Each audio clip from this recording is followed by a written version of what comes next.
My Mr. stream. Locke, are you here with us as well? Yes, I am. I was just doing some quick calculations to put a nice lead in on this stream here. Is that a python is a fourth of a pound and costs 5 copper pieces. So Yeah. if our good ogre friend here can carry half a ton, that's Ogre. that's 4,000 pythons at 200 gold, Yeah. orc rather. Completely feasible. Yeah. Here, 2 bucks Oh no, for I you. was just making a joke. I've been calculating all week. I like that attitude. So, without any further ado, who is gonna make us a recap and, if possibly, a thorough one? Because we have one person here that was missing last week. Too easy if you have no issues, Og. There's that lock.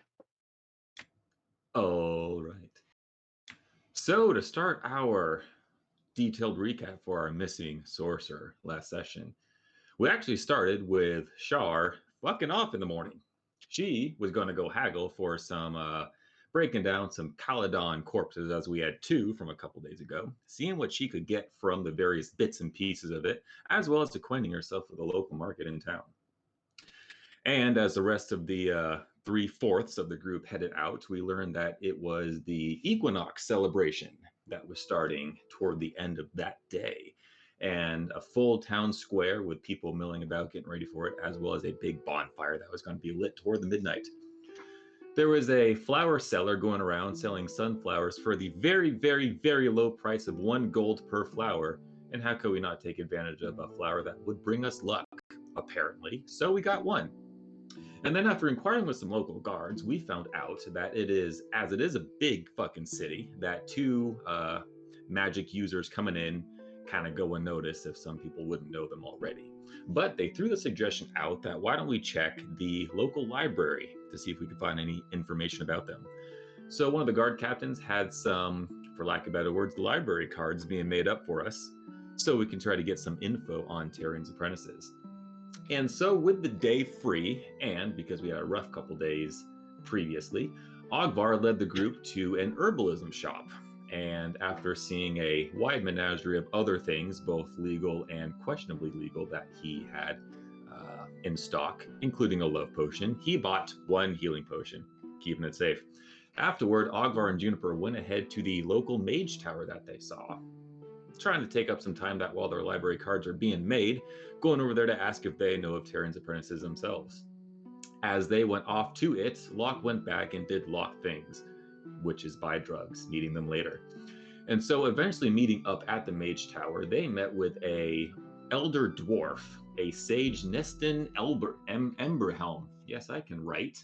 One of the professors there at the Mage Tower, and the party filled them in on the local slot attacks that have been happening over back yonder where they came from. And he, by way of luck rather, knew possibly someone who knows of these two apprentices. So after some clothes shopping, as everyone is just wearing bloody and torn rags, one of us just reeking of swamp and spore.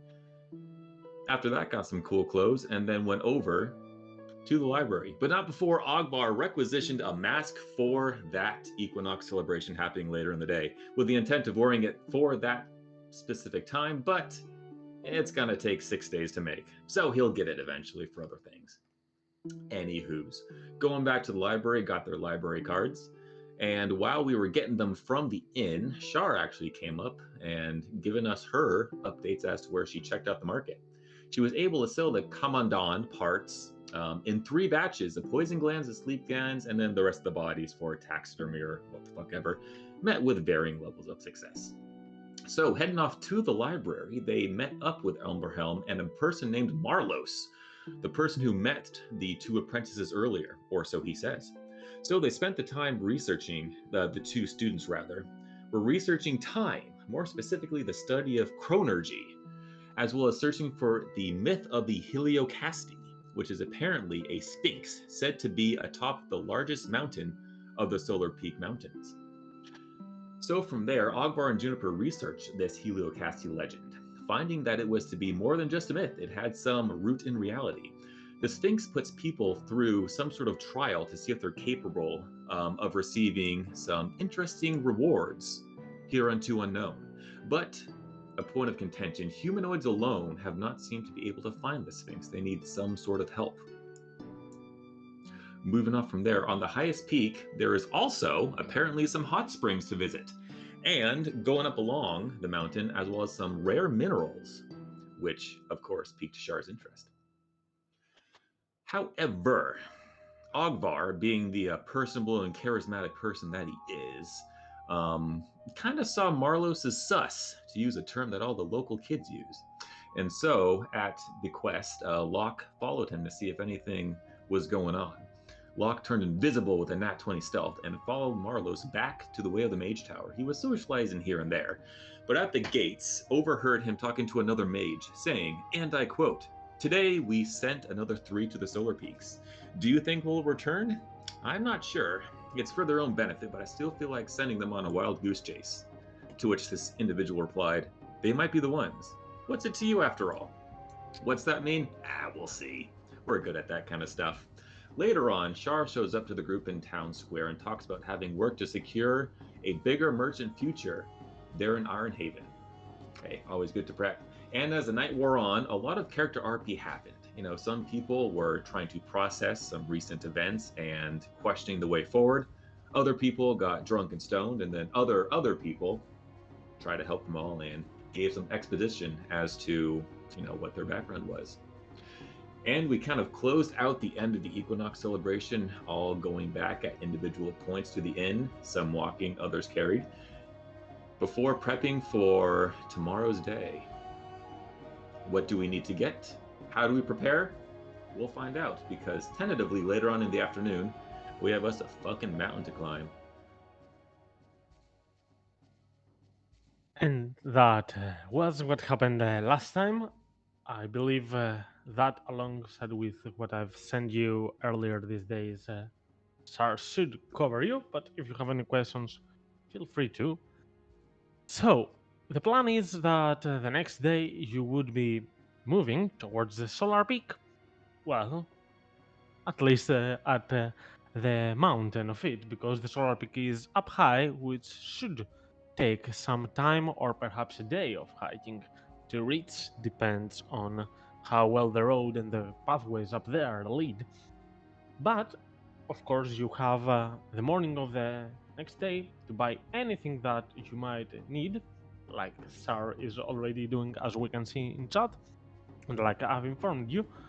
For the normal adventuring gear prices, it's a large city, you could find anything non-magical you wish to.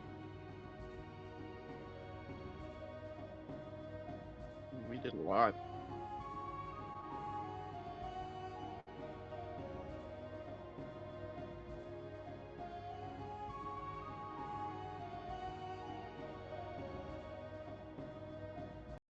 Mhm. It won't make a lot of a difference, but for sure you can get some gold off.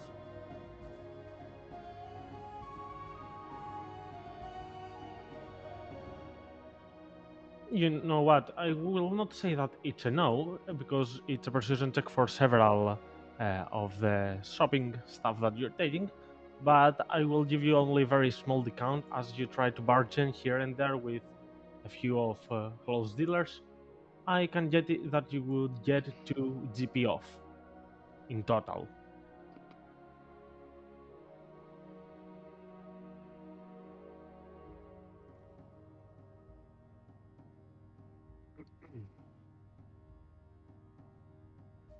But yeah, I see several sets of clothes. A quick question, sir. Are you intending on taking a cart or one of the horses up with you? And that will be one of them? All of them? What's the plan?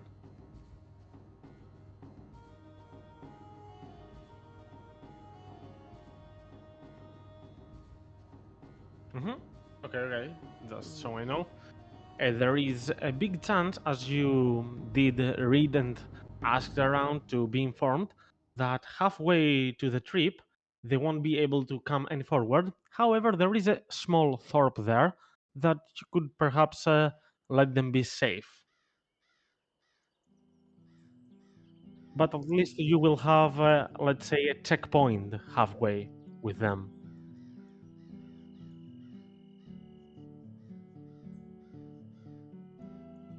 Mhm.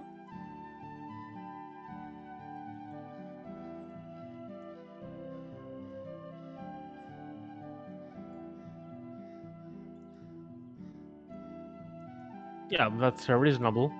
Uh, Though, of course, speaking of business, if you manage to ensure a pathway to minerals and ores, what you need actually to get is a small sample to check it afterwards for its effects, its benefits, and how clean it is. And perhaps you could establish the travel road afterwards. I mean, from a business perspective, that could work as well. Telling that so that you don't worry about not having the card at all times with you.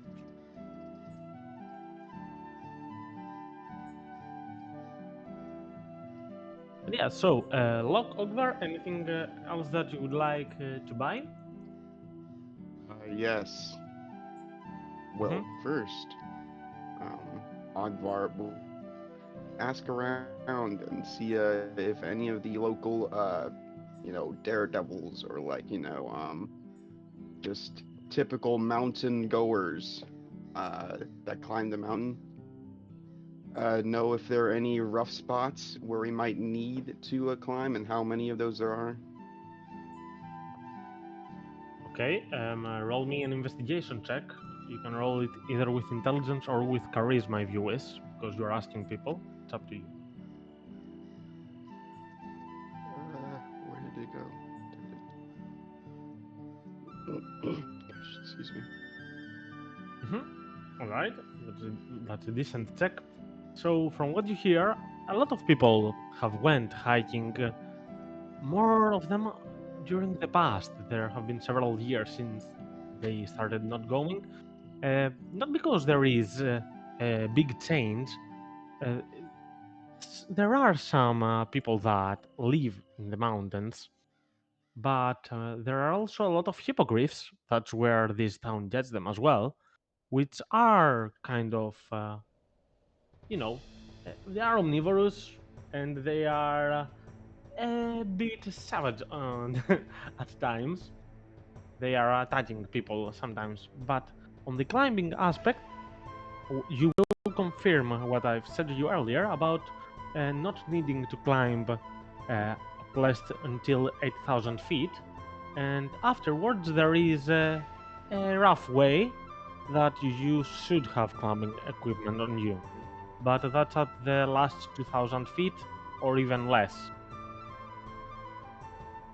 Alright, Locke, I still have some calculations to do, so you can do whatever you do. Well, I'm just going to get some climbing gear and then a fur-lined jacket. And then, yeah, just because I have a lot of her money, I'll get I'll get Juniper the same, just like climbing gear for her, and then just a thick coat or something. No. A climber's kit costs 25 gold pieces, Mm, and it includes special speedons, boot tips, gloves, and harness. You can find it all in an adventurer's gear. It's actually really helpful in such occasions because you can anchor yourself and you can't fall more than 25 feet from where you anchor yourself. All right, too easy. oh my gosh. So, unfortunately, Juniper is not here with us, and it's possible that she would want to swap a couple of things. So, I would keep it a bit vague on what she has on her. I'd assume since you told her so, she would also get a climber's kit. But I won't do any calculations or money stuff with her. I will leave it to her for the next session because I don't want. Mm-hmm. Yeah, But I mean, it's I possible still that have. she might want other stuff. That's why. Yeah, maybe other stuff, but just essentials for what we might be doing. That's all. Mm-hmm. That's very And you thoughtful said of the you. climber's kit? Oh, I can just look it up. Never mind. Sorry.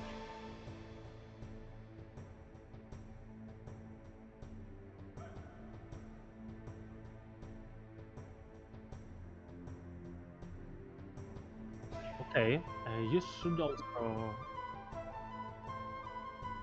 Mhm.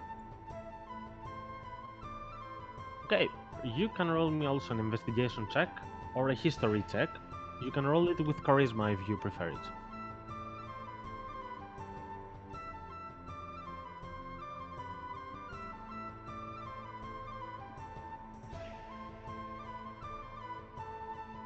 Mhm. Oh, you have proficiency, and that's nice. So, in that regard, by asking a few of the merchants around, you know where to go since you went to the marketplace after going for shopping some clothes. You will ask at a few blacksmiths, which are the ones that it's more plausible for them to have the proper information in regards to the ores. And you will learn a couple most common from those two things that you will learn is the kind of common knowledge that there is a lot of obsidian, which is not the rarest of minerals, but it is quite rare and has a nice price to it. However, you will hear also a few rumors about a more pure ore, a mineral that comes from the elemental planes and specifically of fire ancestry. But there have been a few years since the last found some of it. It seems to be very scarce, but there is in these locations.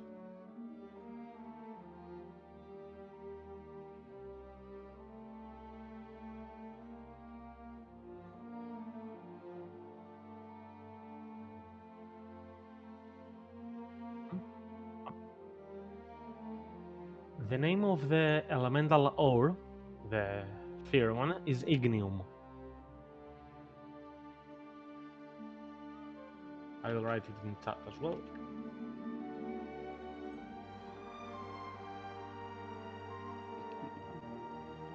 Notes. So, I would like you to roll me a history check now. That's not in regards to the mountain, but it's more in regards to the ignium since you found out about it.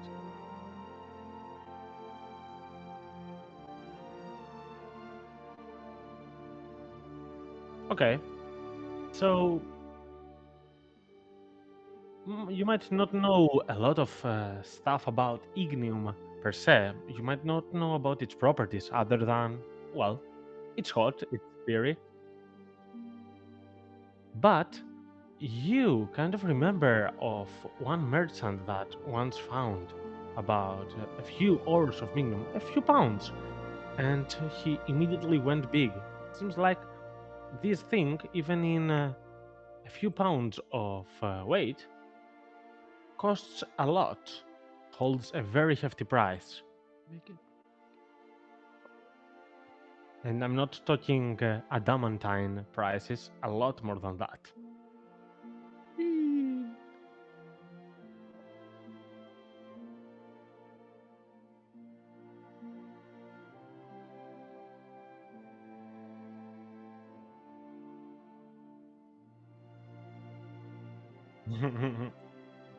That's reasonable, actually. Igneum Knuckles. Augie's good to purchase stuff when everyone's ready.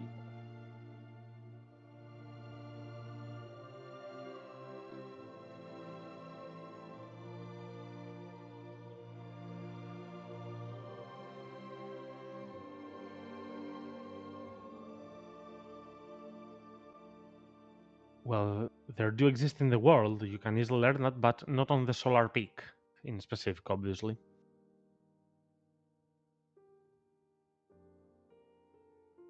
But yeah, there are actually several kinds of. There are four distinct elemental. No, well, that's not actually really true. There are three and a half, let's say. There is Ignium, there is True Eyes, and there is Stormfrax, which has the lightning element. And then there is also a kind of mineral that has the essence of the air, and it kind of has different properties. You have heard about this stuff, but it's always vague because you haven't actually met someone having it. And people get to say a lot of rumors and legends and myths about such legendary things, but most of them haven't seen one by themselves to know exactly what they do.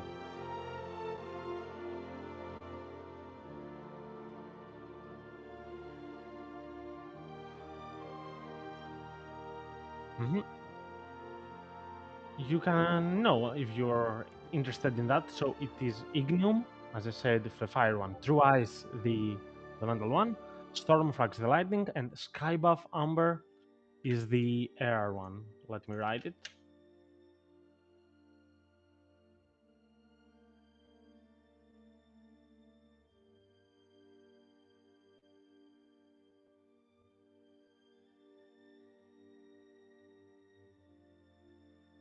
It's fire damage. Skybuff Amber weighs 0 pounds. That's what you know about it. It's weightless. It floats. I like that. That's its interesting property.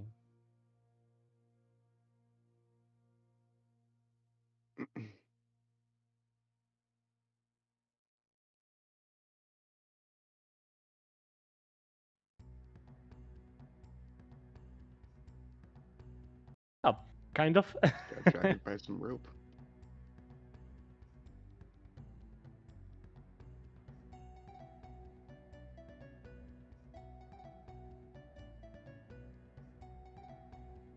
I mean, you know what? Because let's say that that's a kind of conversation you had with each other.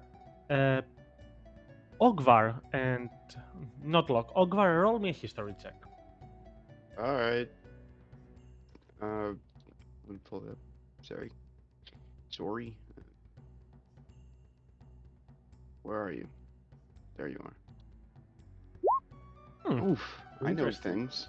Sometimes. So, even though the orcs haven't been cooperating a lot with other races, you do know that orcs tend to go kind of well with a lot of giant-kin creatures. And your culture has some stuff from it also in your own. Mm-hmm. Specifically, you have heard about some giants, the Cloud Ones, that travel in the skies in floating castles.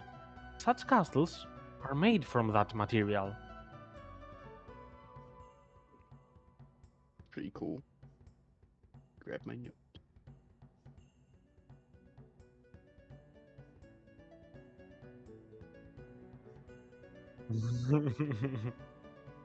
First, Osmar tells you about it, then you're interested, buddy. Don't get ahead of yourself.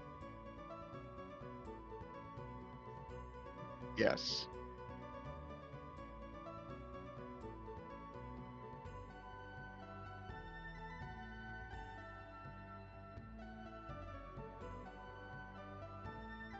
Yeah, with this information all in handy and a few interesting facts now that you've learned for future adventures, I believe you are ready to begin your journey.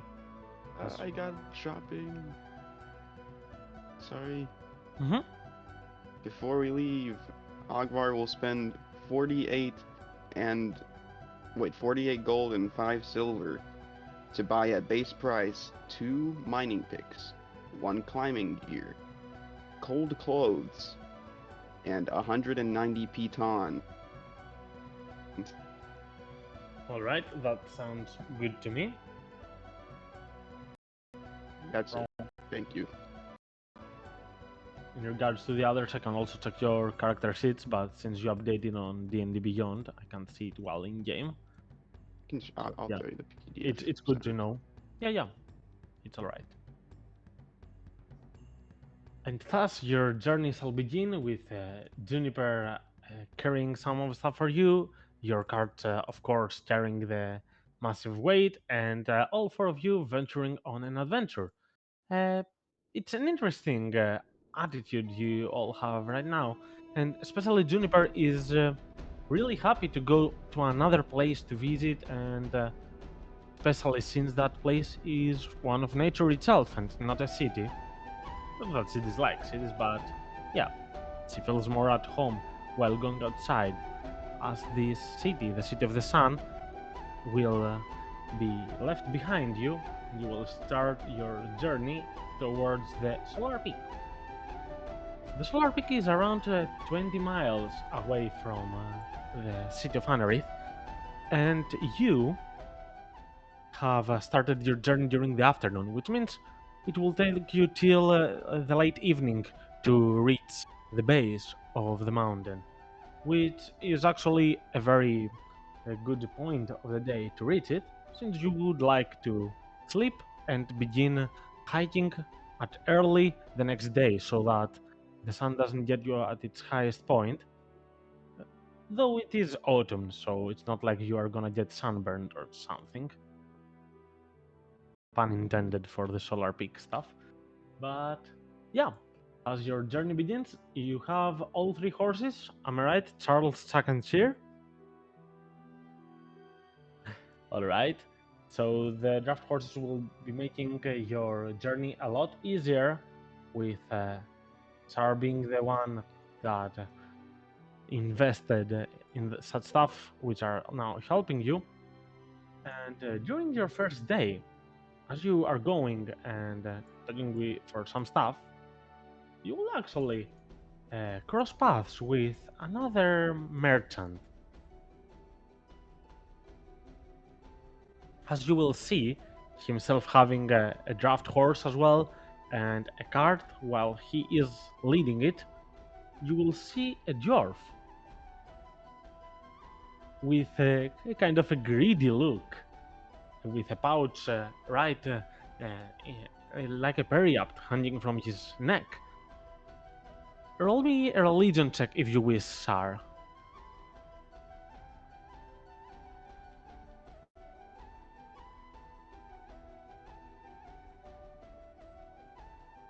Okay, yeah, you don't understand anything from that. But as he passes and he comes a bit forward, he'll say, "Hey, watch out!" And he then notices the carts behind you and say, "Oh, you're fellow merchants.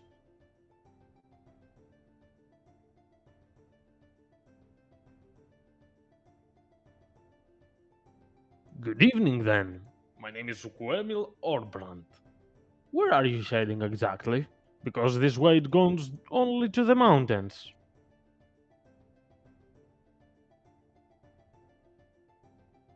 Ooh. Well, yeah, that would have been a good idea sometime in the past. But I'd suggest you did not go that way.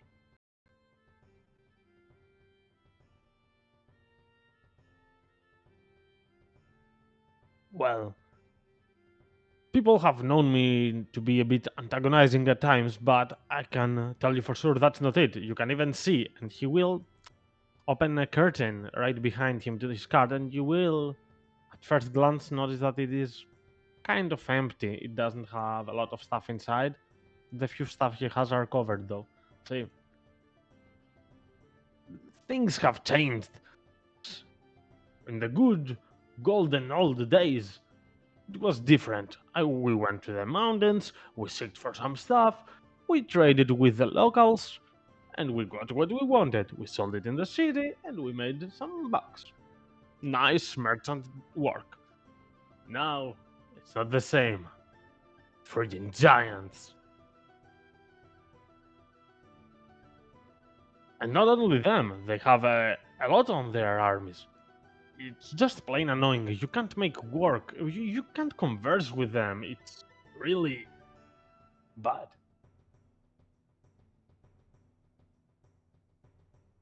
Um, well, to be fair, giant kin would be the proper word. Ogres, you know? They're, yeah, it's not like there are a lot, but there are enough to be of concern to us. And That's actually it. Yeah. Some goblins as well, but goblins are also interested for money, so you can trade with them.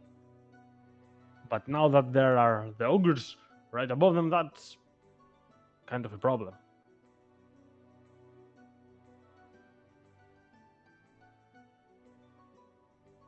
There's Anyway, what are you selling? Are you going for ores?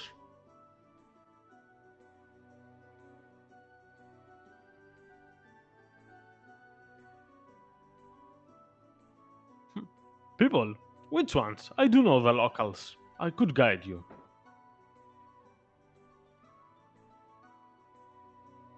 Huh. Interesting.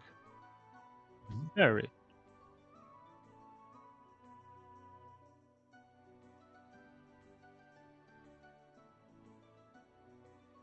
Huh.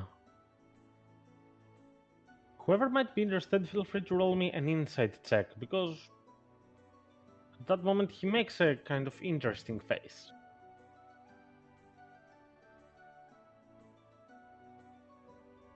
Okay, look, you do understand that he knows something about them. I mean, at you saying about two mages, he's like, huh, I've heard about this.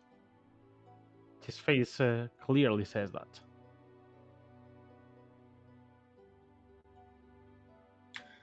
Yeah, that wouldn't happen to be something you happen to see or pass by on your way up there, huh? Hmm. Seems like you're good at your wits. I can tell you that they are some lazy wizards not doing anything in their lives and just seeking for a myth that doesn't exist. I've been to the mountain 1,000 times. I've never seen a creature that they are seeking for. Yeah, of course, I've heard about the tales that are there, but nope, nothing is real. Don't trust it. You're wasting your time.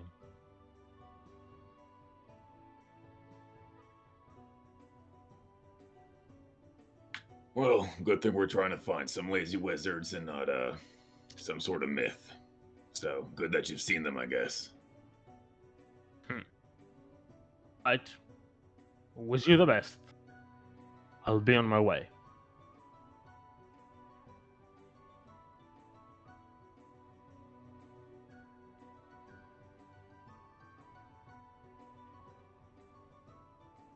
Yeah, roll me one. he's only Well, been there 1,000. he obviously says it metaphorically, but he's been quite a few times, yeah. He seems confident on it.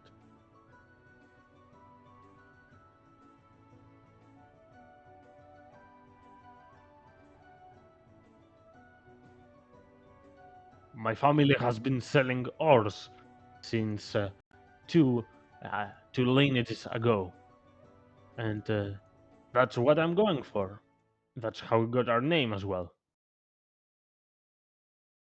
But as you can see, only a little pieces of obsidian on the early pieces of the mountain.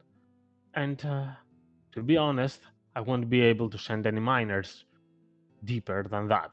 So, yeah. I'll find something else. Another location, perhaps. Anerith has always been one of the good ones. A lot of mountains, mountains produce a lot of mines.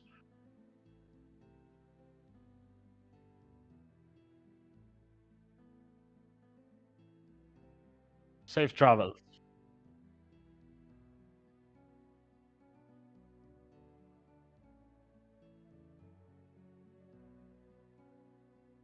That small encounter was actually kind of close to Anerith. You only traveled for a couple of hours after leaving. It's obviously, sorry, not Anerith, Iron Haven.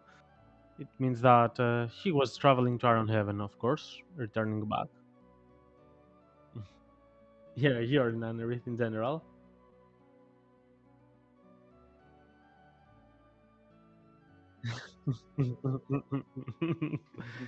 It's in directly in the center of it. Same zip code. I believe I have it labeled now. You can see the solar peak right here.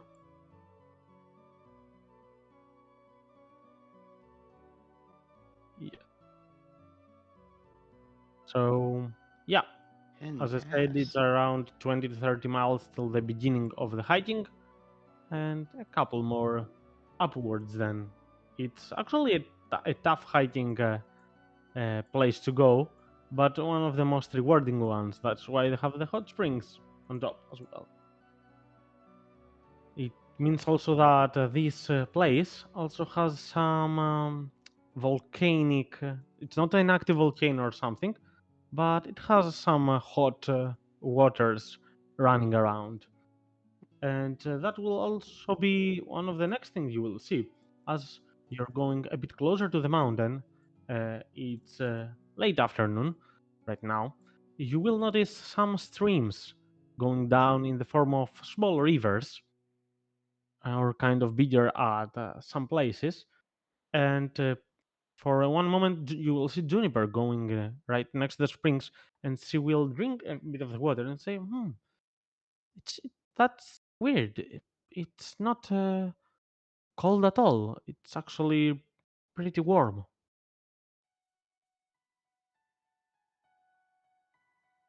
mm,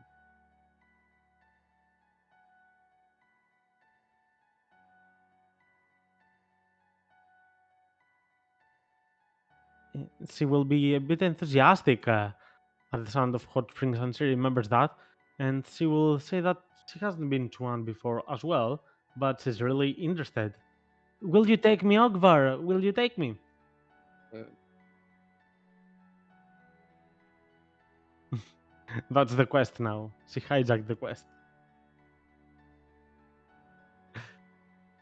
But yeah, as you say that, Sar being a bit more cold on your approach to business and stuff, you will not be focused on what Juniper is saying at the moment, but you will notice that some people are conversing in the distance. As you will look left and then to the right, and you will see that there's been the kind of accident for Jason in front of you. You're down to the left with the carts coming down behind you, and you will see a few of commoners that seem to be working on repairing this place. And on the other side, you will see two people that have some clubs on them. Don't The winged serpents are not there actually, and a kind of a noble in front of them that seems to be screaming at them. "What have you done? And why is this not repaired already? And the smaller robots cannot pass, and my merchandise. Oh my god, dude, you understand how many gold pieces I've lost to you?" And he seems to be losing his temper and looking left and right at his two bodyguards, seemingly. We're sorry. We're sorry, Mr. Evianis. We're really sorry, but we can't do much. It seems like there's been a delay to the supplies that we needed to make it, and it will need at least one more day for us to repair this. One more day? What do you mean, one more day? Do you understand how much money I will lose? And if I lose money, the other people will laugh down at me. They will look down on me and will be like, "Oh, Evgenius, what happened to your caravans?" And stuff like that. I'm already annoyed. And then he will look at you, and immediately when they see you, one of the bodyguards will take a step towards you while not doing anything to show that he's in control there. mm. "What's the matter, big guy?" I was just walking. "Anything we can help you with?" I don't know. And he looks back towards Shar and says, do we have to cross here to get to the mountain, or can we just keep going?" Not really. You are going to the right.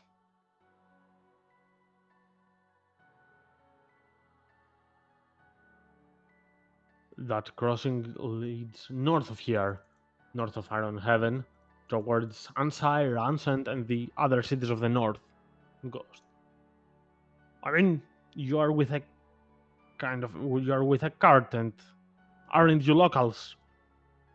What I'm saying, and he looks at the orc, and the noble will take a step forward and say, "See, we're in the middle of something. If you don't require anything, I would suggest that you pass forward.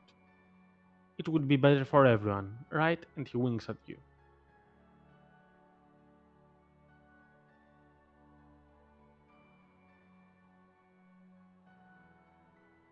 Sounds good. Juniper will go at the shoulder of Locke and say, "Locke, Locke, why are they shouting? Why is he shouting at these people?" I don't know. People who think they're all high and mighty tend to treat people not the same. I don't know. Did they do anything bad? Probably not. Oh, thanks. And that will happen while Ogvarens are having this small conversation in front, as they will go to the side with those commoners looking kind of concerned about their financial state and stuff, as you are able to pass through.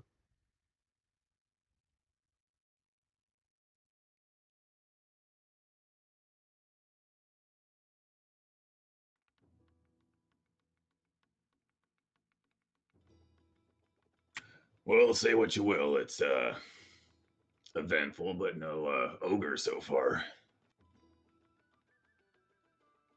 As evening approaches, and you will be setting your small camp to be ready for the first night, right at the base of the mountain that hosts the solar peak.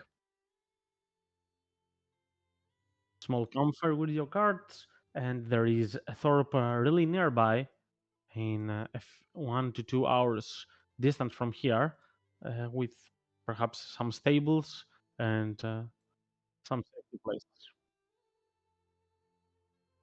A Thorpe, a small village.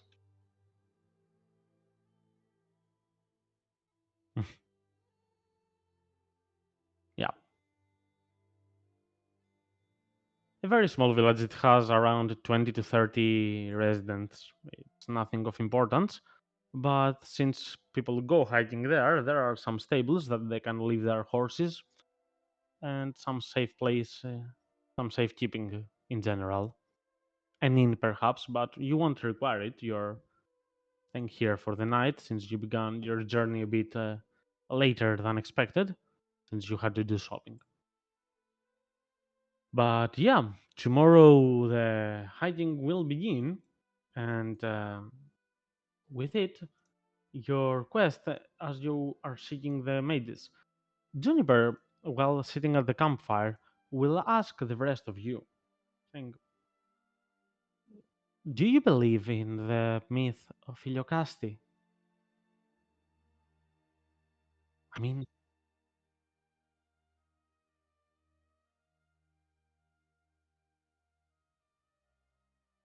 if she has indeed time-changing magic, isn't that very interesting and a bit scary as well? I mean, imagine what you could change."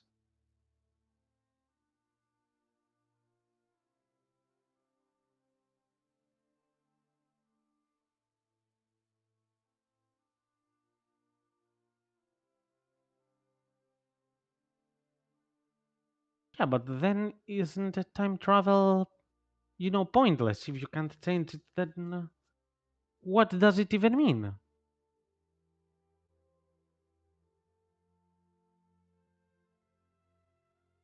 And Juniper will look at you and try to understand. She seems confused a little bit.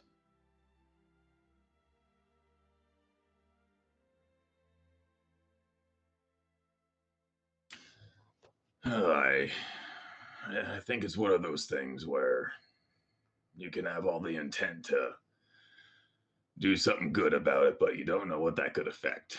So, guess it's one of those things that's pretty heavy to use.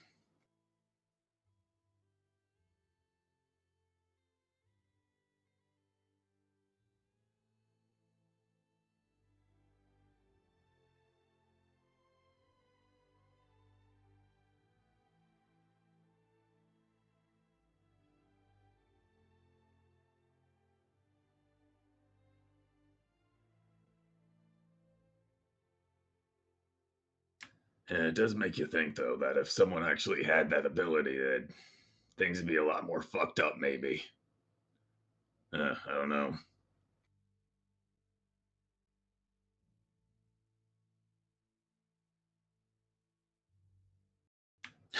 Well, damn near everyone would use it for some sort of greedy need, I'm sure.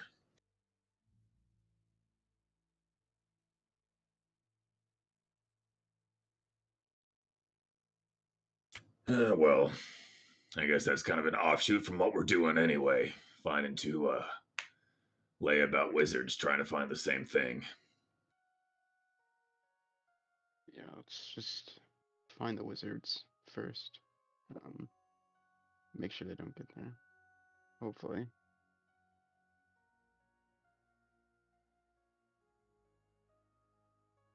You will see Juniper's attention is captured by something closer to the woods, as she will take 2 steps, nothing important.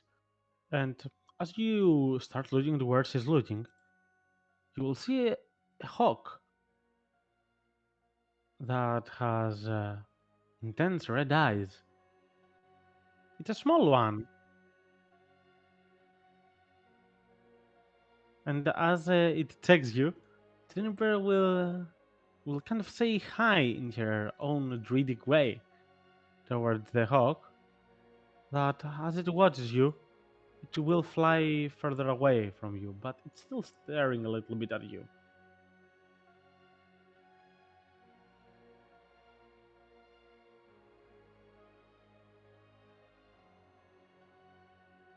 What? What?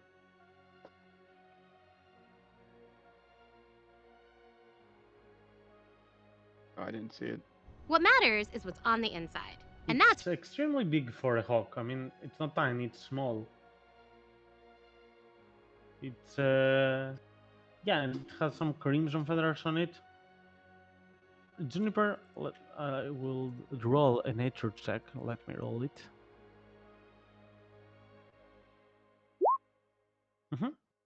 She will say, I haven't seen many of these things, but that is it's called a bloodhawk because it's red and blood is red, and you see it's very big, and they're aggressive at times, but it's not for us to be afraid. I mean, it's only one. If it were packs of it, that could be a bit more frightsome.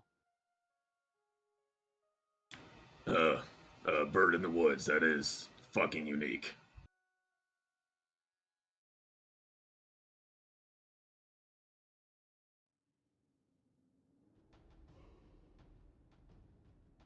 Well, there are a lot of animals that feel the warmth and tend to come close, and others that are afraid of the fire and go away. It goes really both ways. Do bloodhawks drink blood? No, no. Or do they? They seem confused.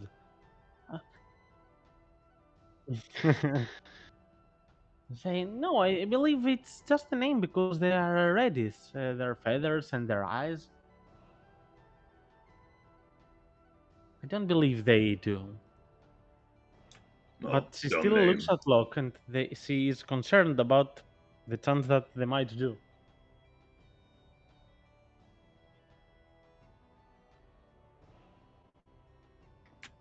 Well, anyways, Ogvar, about these ogre things, do you know much about them? Uh, well, Ogvar worked with giants. Does Ogvar know anything about ogres? You could roll me perhaps a history check or a nature check. I'm not sure about nature, but Go for history. Hmm.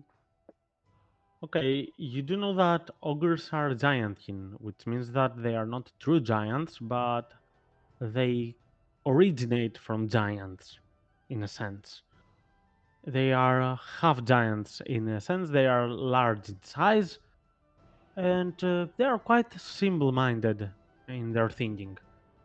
Brutes, in general. They only value power, and most, if not all of the times, the strongest one is their leader. Mhm. Ogvar will say, well, like I said earlier, when we were talking about those cool rocks that Shar was talking about, we talked with giants a bit in our tribe and made a few truces, but ogres are a bit different. Where, like typical orcs are kind of stupid. That's more the ogre route. So a bit more intelligent. Is there a possible language bridge between your little orc grunting and whatever they speak?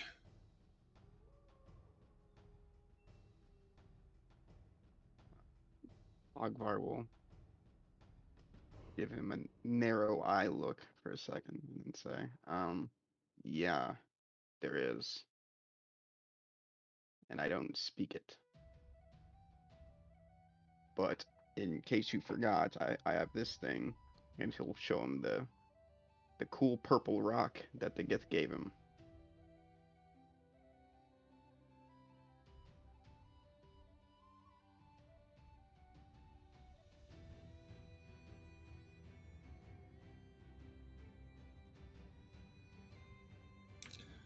Well, I don't know about you. I'd rather not fight a pack of ogres, but we'll see.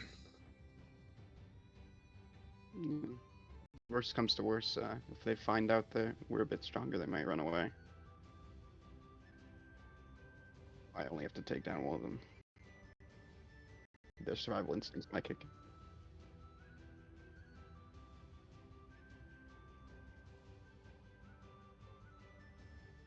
And then Ogvar will show the real purpose he walked over and take out one of the big sacks and one of the pickaxes and drop it in front of Locke. Before this, he was looking very exhausted from carrying it around.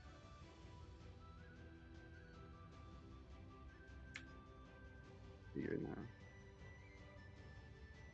Well, when we climb, well, when we climb, we're going high, and if we don't want our carts to fall off, then we might want to carry the stuff that we need to climb. So I'm giving it to him preemptively. He can put a cart in the cart until then.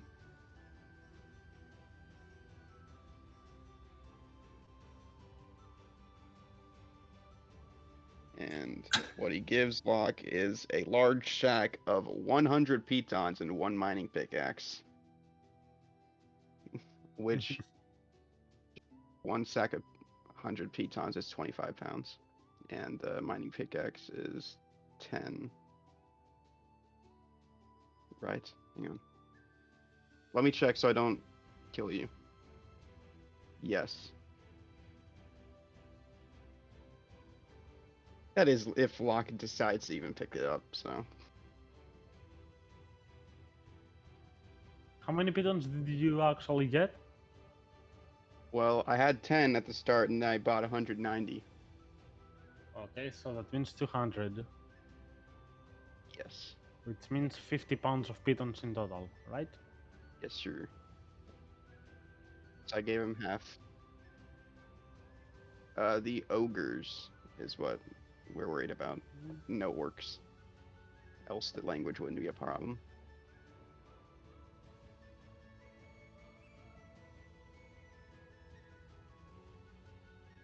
Yep, he drops all that shit on the ground and then walks back.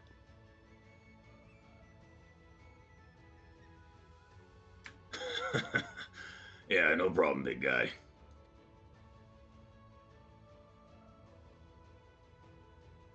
30 feet of movement, yay.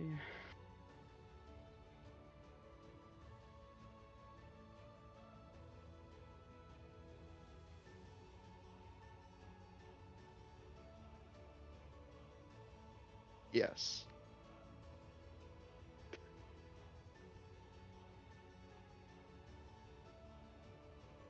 Well. Never be too safe. No, there's a fair point there. I don't know how many mountains you all have climbed, but it's a big 0 for me, so that's fine.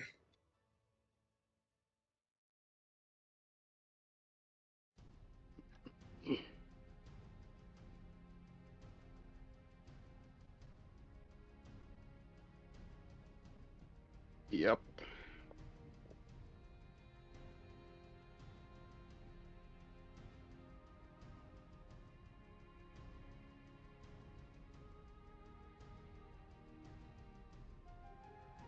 I'm hoping that the rope we have is sufficient to taw up these pitons every so often.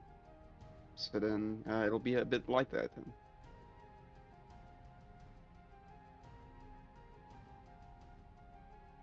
A lot more precarious, but still.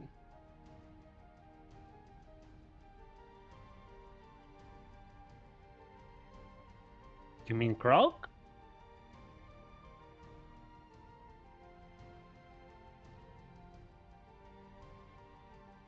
What?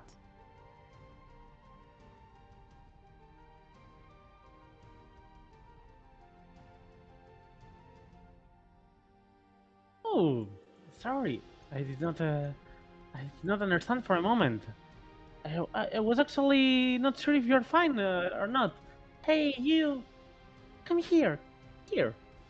She will attempt an animal handling check, which seems to be quite decent, but let's see. Huh. Oh, Charismatic so- hog. Shoot me thing. It will go further away while still observing you a little bit, but it will get lost eventually into the distance as it flies. And Juniper will be a bit sad about it. And she will lift her shoulders a little bit and say, well, I guess it did not want us to. But perhaps we'll see it in the next days. It might have eaten Croak anyway. Best it didn't.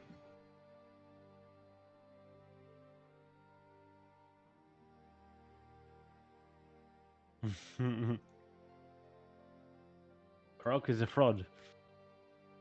Okay, so yeah, Croc is of course with you. He always is with you. But it's late evening, as I said earlier. And Juniper will say that she'll go take a nap to be ready because tomorrow you will be having a very early wake up. So she will go. I believe Juniper prefers sleeping outside in the woods rather than the tent. So you have 3 tents and Juniper outside, as she does like that as a druid that has lived in a swamp for most of her life. So she will say, Algvar, wake me up when your watch is ended. Yeah. Okay. And she will start napping a little bit till your watch begins. So I would like from each one of you a perception check. It's not for right now, it's actually for each of your watches. Perfect.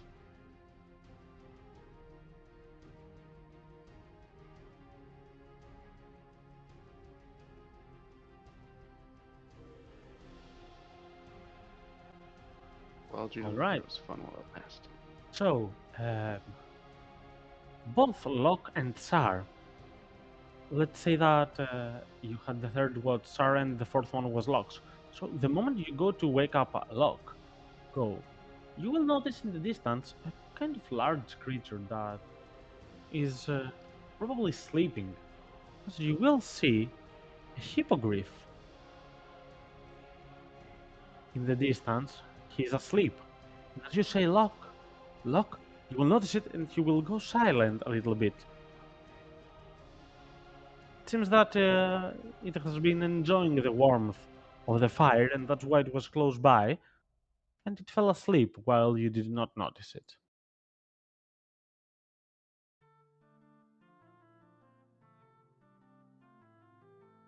Yep, you did not, because you are a human with no dark vision, and further ahead from the fire, it was not easy to notice it, unless you went a lot closer.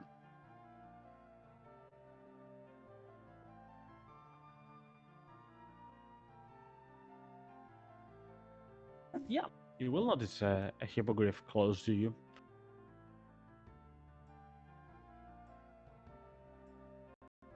All right, and who is this telling me? All right.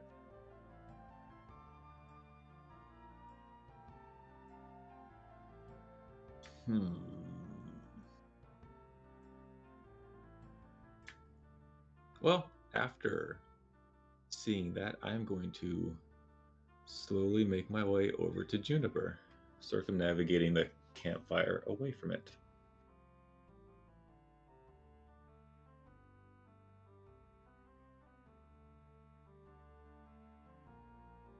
Okay. Juniper has fallen asleep. Suppose you want to wake her up, right? Yeah, I'm just gonna like lightly poke her shoulder. Juniper will probably be like, Lock? What is it? Hey, you being living in swamp and stuff, and you got your little fucking frog. You talk to animals. Well, talk is an exaggeration, but I do understand them, yes. What is it? If you move down a little bit, look past the tent. There's I don't know, some horse thing with wings.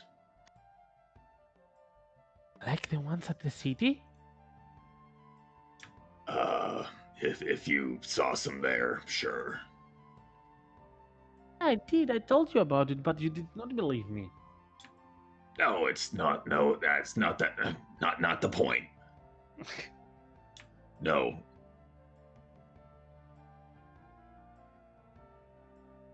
Yeah, there were some mounted cavalry in the city in general.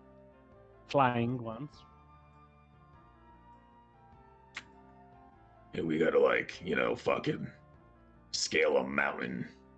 Having something that flies would be good. I don't know, make friends with it like Croak or some bullshit. Is it?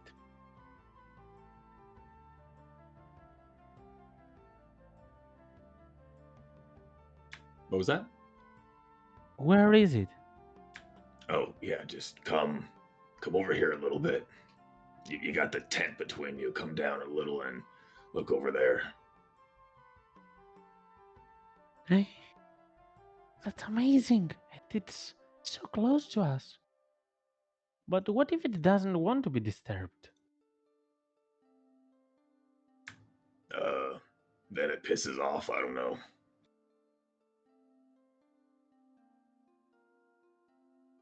Okay, I'll go. Well, no, that's is it something you can do? And she will start thinking as she will yawn for a moment, since she was actually sleeping. But she has prepared to speak with animals. Let me check though if a hippogriff counts as an animal. I believe it is a monstrosity. Yeah, it's a monstrosity, so it would not work. Let me check if Juniper would know if it works or not. So I'll roll a nature check. A low DC one. Yeah, it's fine. She made above 10. So it's not saying, I don't know about this creature in particular, but it doesn't seem like a common animal. It's more like a crossing between, and usually my communication with animals doesn't work on such creatures. So I don't know. Perhaps I could scare it off if I did it. Well, no, if it's nothing you can do, that's fine. Just thinking outside the box. There's no literal box, to be clear. That's an expression. Oh, you had me for a moment. Yeah, figured. No, all right. Best not risk getting feisty or whatever. Okay. That was all. That's all. Just yeah. Perhaps we could offer it some food, though. I mean, that's a universal language, isn't it? Well, you got a point there, I suppose. I'll just kind of dig around for yeah, all I got's a dry ration right now, so yeah. Better than nothing, suppose.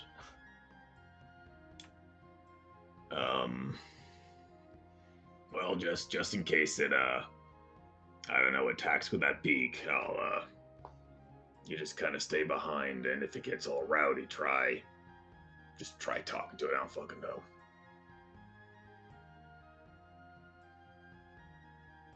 Okay, I'll be taking you.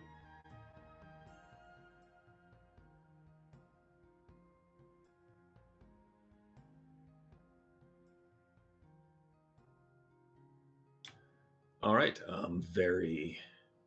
I'm going to crouch down low, lower my profile, one arm outstretched with food, and I'm just going to very slowly move toward it. That would, in general, be an animal handling check.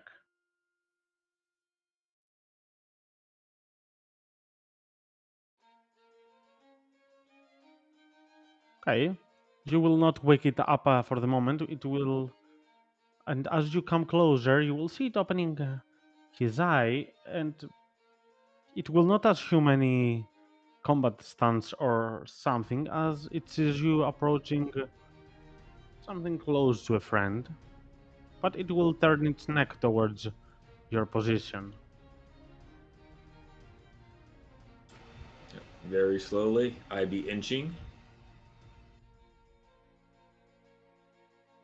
Just kind of, if it starts looking like it's going to retreat, I'm going to stop.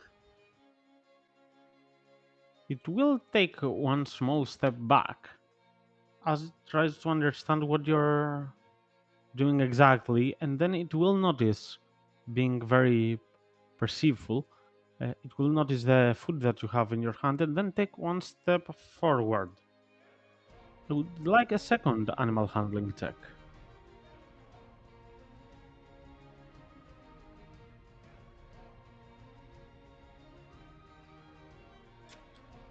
I'm going to use my inspiration. Go for it. I thought so. Fantastic. It's happened like every time. It is literally every fucking time I try to use inspiration for something. Every inspiration, man. That sucks.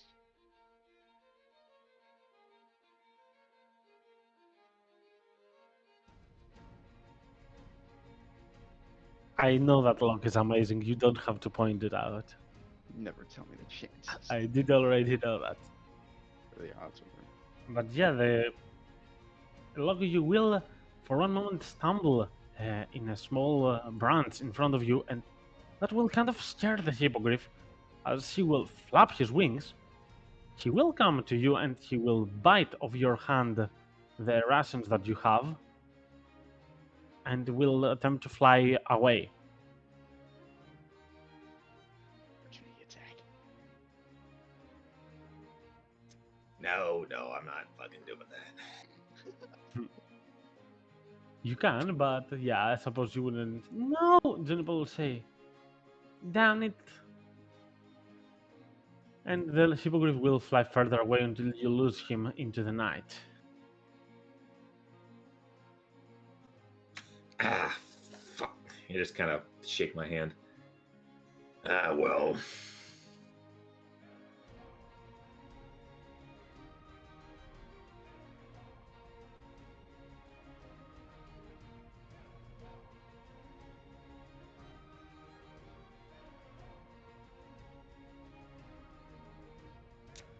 Well, that. Yeah. I don't know, first time I fucking saw one of them. I mean, it wouldn't it be weird if one of them attacked our horses? Aren't they have horses? That, good. Decent reasoning there. Oh, fuck, I hope Ogvar's seen one before, because he's still asleep.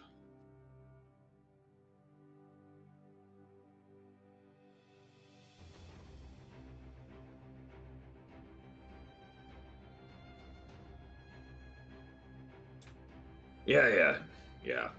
Sorry, go back to sleep, June. All right, Luck. Have a good watch.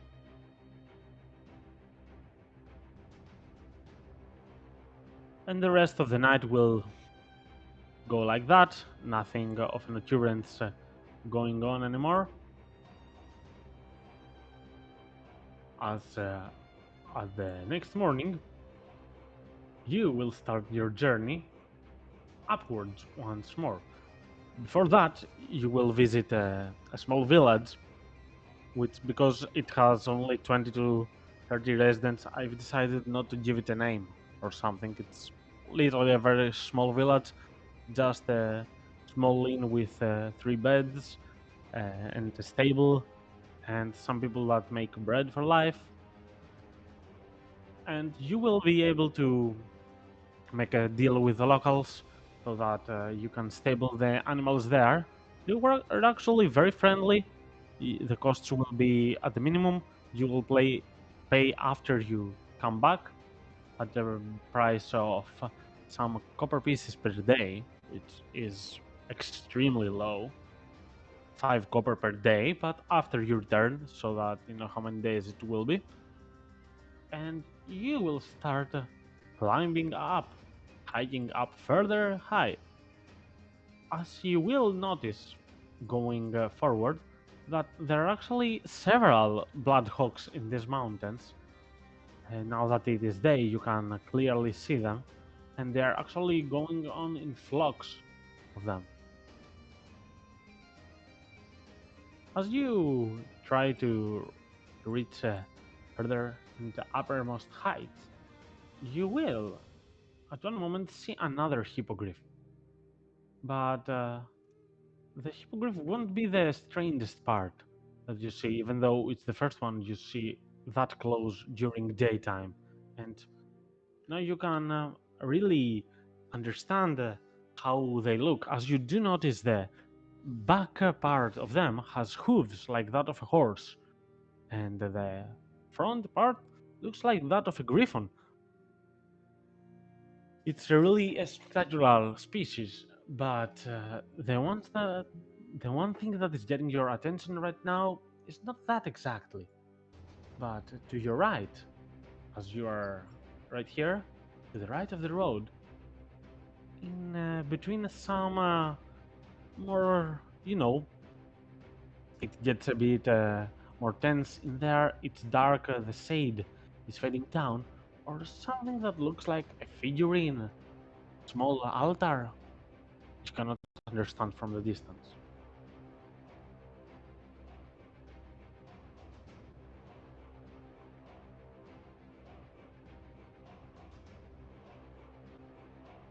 Can you write me down the passive perceptions of yours?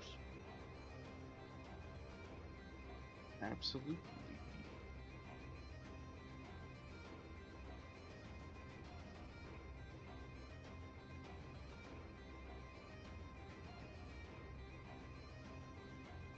Right.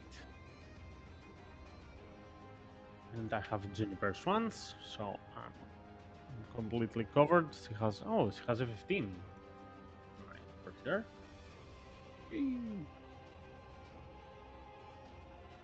So as you proceed a bit forward and check on such stuff, let me roll a dexterity check first.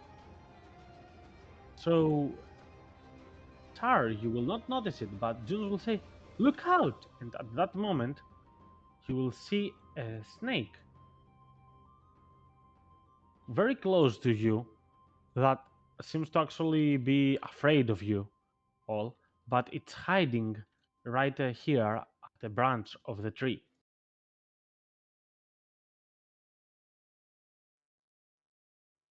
And even though that's gonna be very quick, I would like some initiatives. It's not gonna take more than a turn.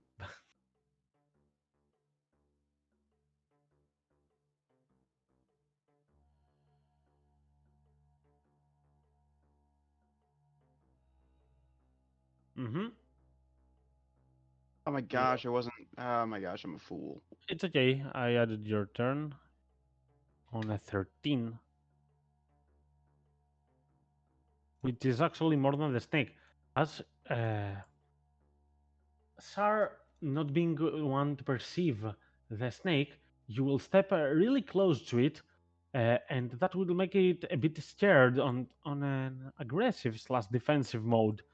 But thankfully, Juniper has uh, informed all of you about its presence there, so you are not surprised. Ogvar, it's your turn to act first as you see it crawling towards Sar's location. Uh, All right. yeah. Og- well, Ogvar is going to saunter up and instinctively golf swing a maul into it. Um, uh, And you will miss it by yep. a thin amount as you will slap right to the ground next to it, and the snake will quickly make a dodge to the right. Yep. Anything else you'd like to do? I'm good. Okay, so since you came that close to it and attempt to strike it, the snake will find that chance to attempt to bite you in an opening on your legs. So have a bite. Ha! Yeah, that I seems got appropriate. you. It hits. Roll me a con save. Saves. Huh.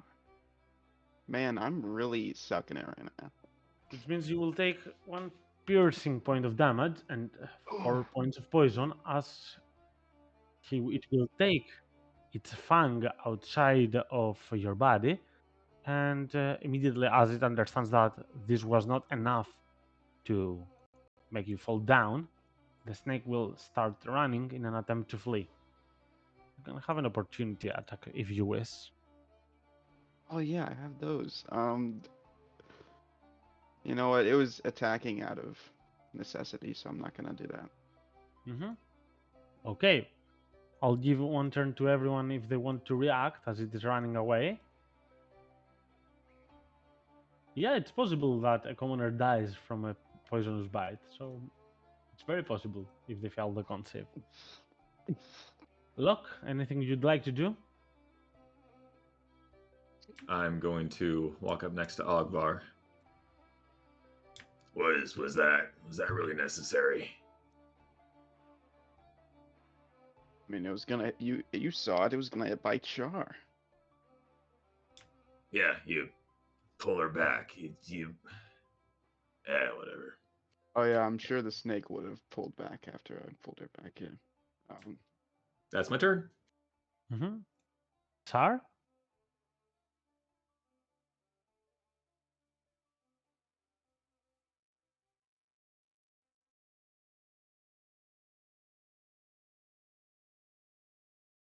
And I'll assume initiatives are off as it will go back to hiding deeper into the woods, further away. And Juniper will say, Akvar, you did not have to strike it. We did go inside its habitat. That's why it was scared. Just scared. Well, I didn't want it biting Shar. It could have done 5 damage to her.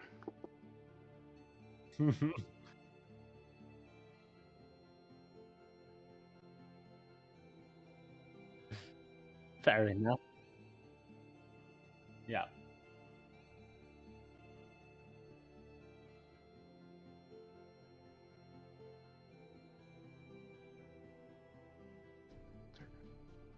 Oh, There's an indeed. altar? Where? What is it? And Juniper will start going a bit closer to it. Hold on. June, stop. Fuck. Alright, how about we don't stick to the sides of shit and we keep an eye out for things like that, huh?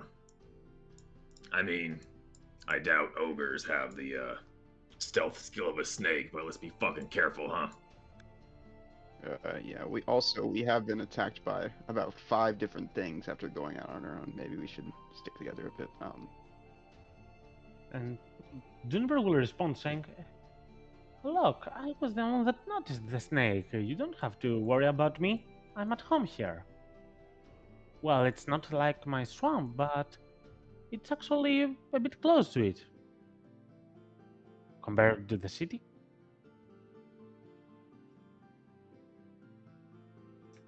No, that's fair. It's just things other than common animals I'm looking out for around these parts.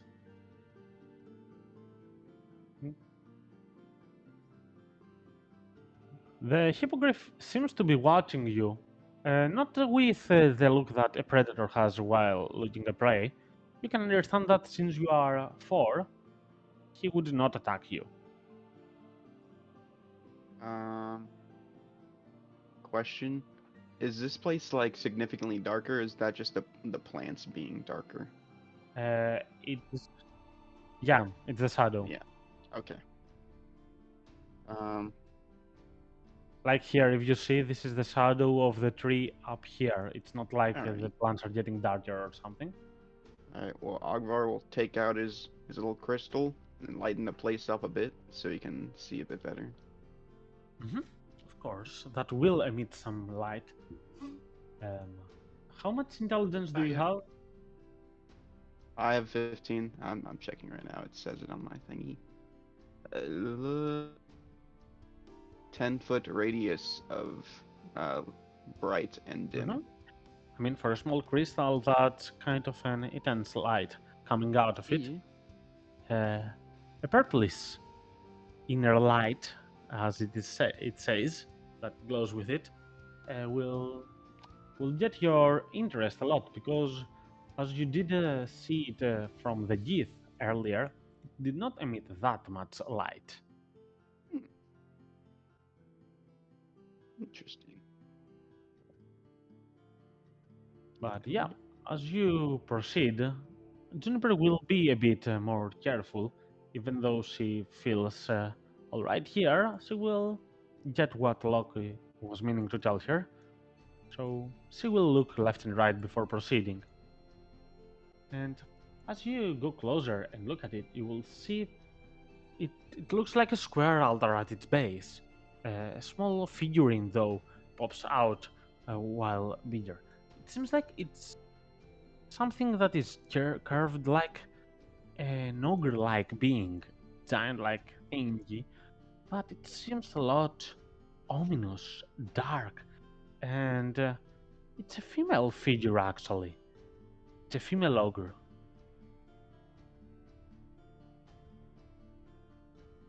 Um, I would like to actively perceive to see if there's any ogres hiding.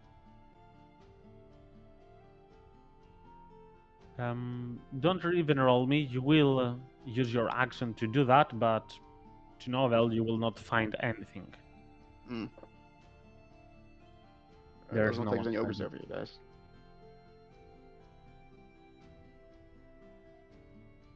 Uh,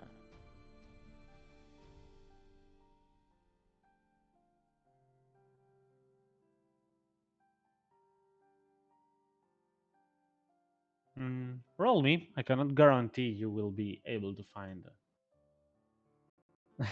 I can guarantee you will not find now.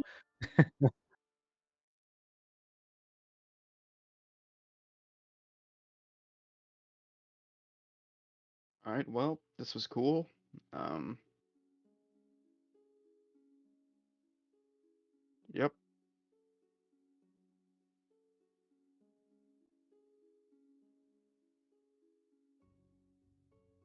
Sorry.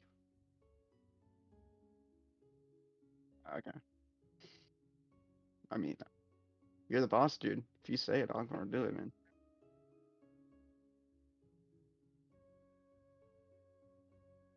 Oh, Agvar will. You wait next to the road. Okay, I did fix something. I can show you actually how does the figurine look. It looks like this. Hmm. Pustules.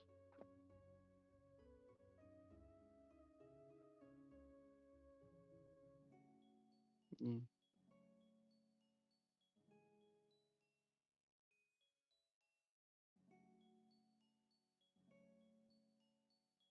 Yeah, I don't know.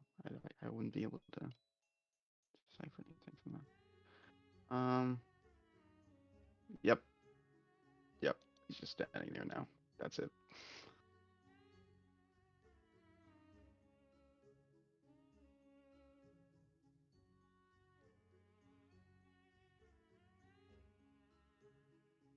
Juniper will say, "Do you think that's their leader?"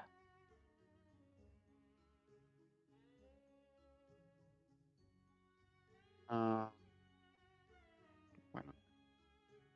Is there a way I could check to see if it was like less like deific, like deity like, and more like respected figure? Like I don't know. Perhaps you could roll me a religion check All right. to see if you can make a connection to a deity. Right, so you will not be able to remember about their pantheon, though you do seem pretty sure that there are not several female deities in Orcus and Giant pantheons. They are existent, but they are one of the fewer ones.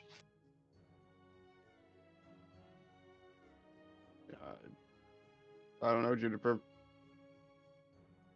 I mean, that seems like a good assumption.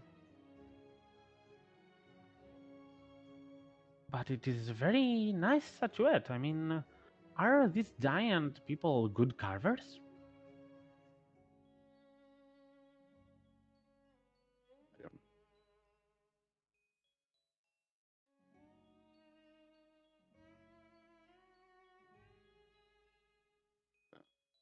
Last time I left the group was to come with you guys, so I don't really know much about ogres. Are your people, Ogvar, good crafters? Uh, we're good enough to get by. I mean, I don't really, I never really spent time to look at the craft around. It's I- mostly. Look, roll me a history check.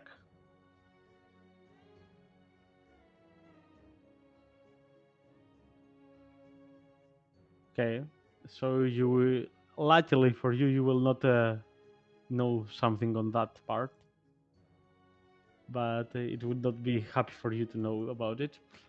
But yeah, so you will begin venturing a little bit forward, but then you will notice a lot of hawks to the left of you, and they are not actually looking at you four, but they're looking on the opposite side towards the hippogriff.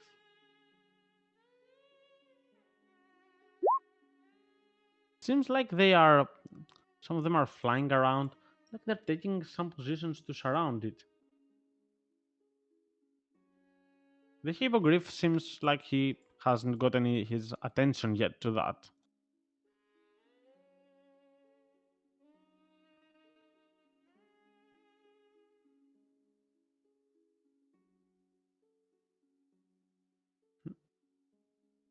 Feel free to not notice if you wish, Ogvar, and Juniper will walk You would. past with you as well.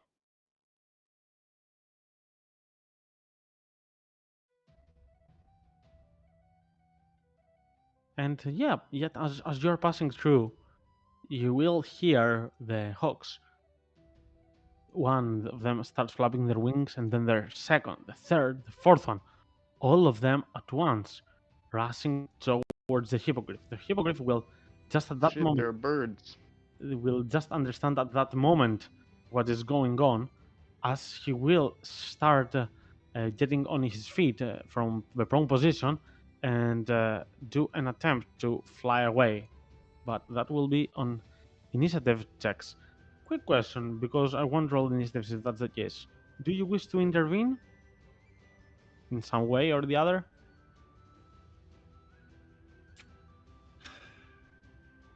We're good here. Either You know way. what? All right. Yeah, I would. Okay. If at least one Ogvar sees would. other people trying, then he will. Okay. I will roll only for one Bloodhawk initiative because I don't want to play them all at several turns. Or you know what? Let's play them all at several. It will be fine. Nice initiative lock. Broken clock's right sometimes. Lock, Juniper, Ogvar, and Sar, you're the only one I can see the initiative. Yeah, man.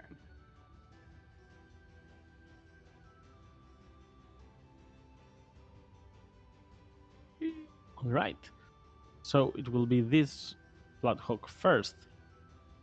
Has 60 feet of flying speed, which will be the first one to go right next to the Griffon and attempt to beak him. And that will be a successful strike for 6 points of piercing. That's a high roll.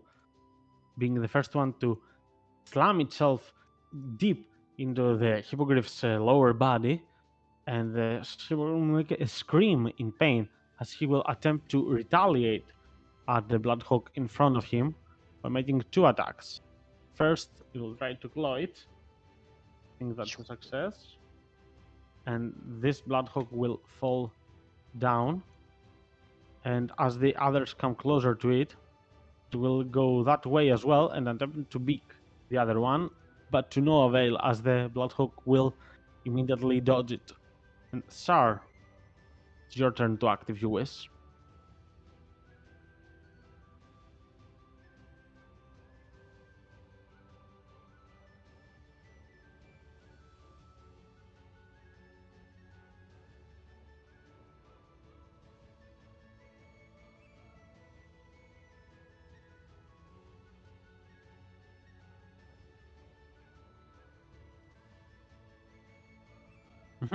Okay. So this Bloodhawk will also try to swarm the Hippogriff. Feel free to interrupt me if you wish to take your held action, and will attempt to attack at the Hippogriff, as it seems like these small birds hunt in flocks and are attempting to swarm this majestic creature.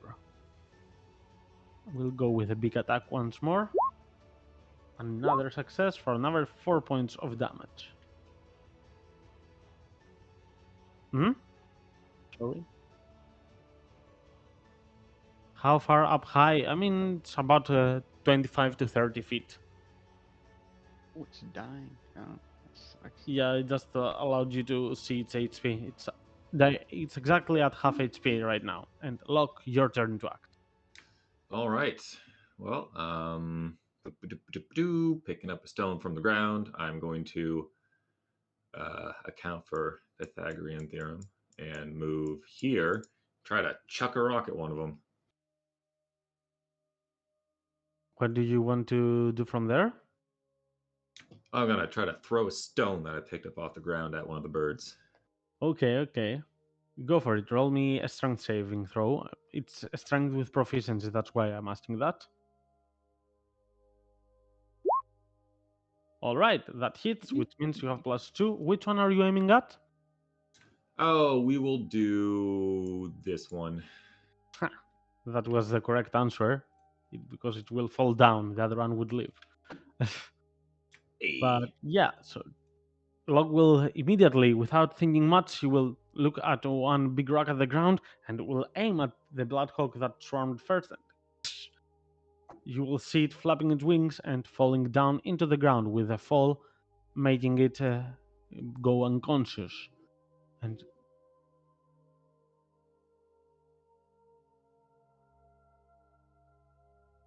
okay, do that.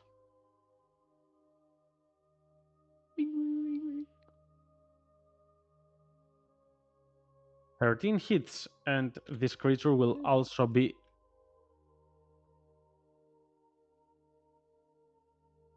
I mean, it did overkill anyways.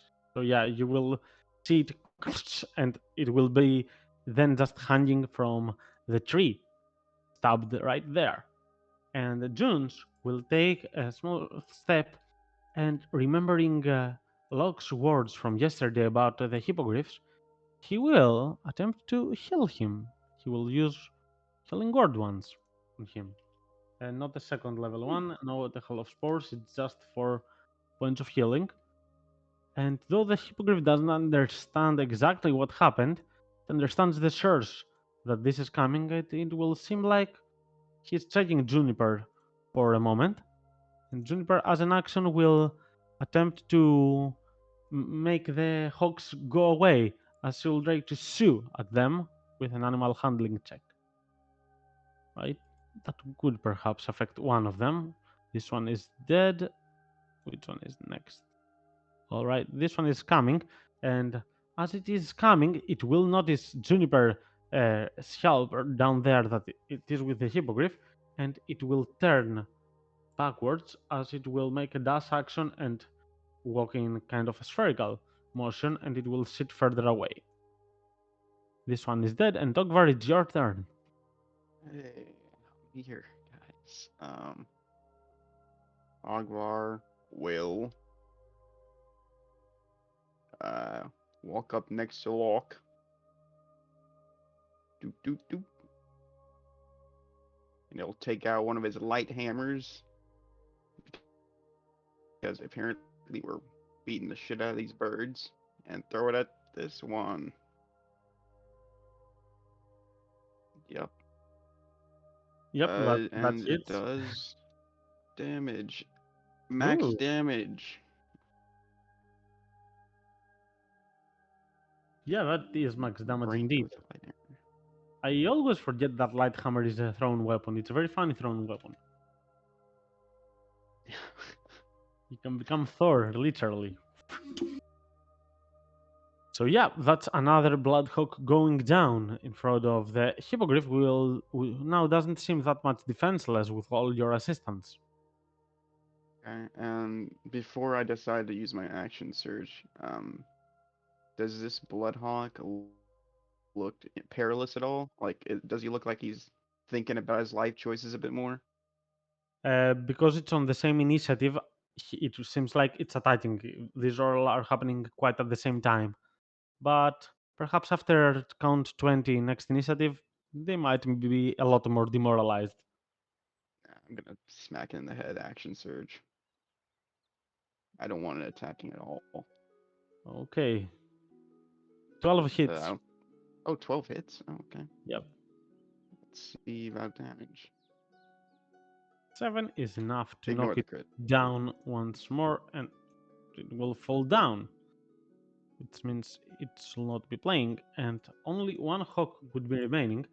But that one, demoralized one part from your attempts, and also by Juniper's animal handling, it will swing around and fly with the other one further away as they will leave this place. And initiatives are going to be off. As the hippogriff will go towards your location,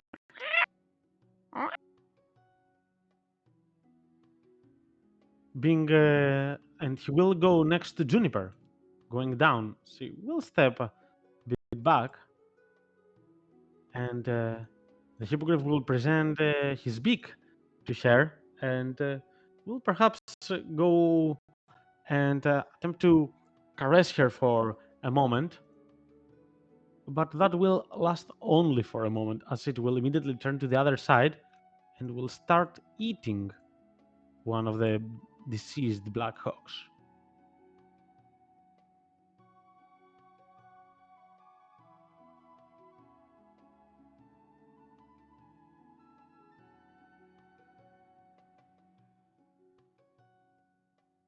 Yeah. First, Ogvar will walk over and pull his hammer out of the first hawk's skull Mm-hmm. and walk over and pull the second one out of the other hawk's. Of course, Or feel is this free one to in the do tree? that. Perhaps you could try the climber's kit right here to climb up and find the hammers to see if it works. Just a test drive, you know. Hmm. Yeah. Big But doze yeah, up. all right. Bird killed. And of course, Juniper will be kind of happy and appreciative about the hippogriff's gentle nod of its own appreciation. As you can see, your friend here being seemingly a lot happier than before, because yesterday she did scare it off a little, even though she did not want to. Locke actually did, but you get the idea. Yeah. Alright, animals don't like to be looked at while eating, so I believe it's a good idea to proceed forward. No, we did what we needed to do. Ogvar stops staring at the hippogriff and walks away.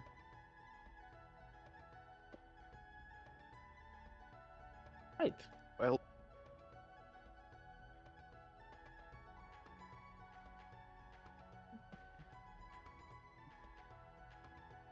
And as you start traveling further uphill towards the solar peak, this moment we are going to take our little break since we're close to our halftime, and afterwards we will continue with a few more interesting stuff going on.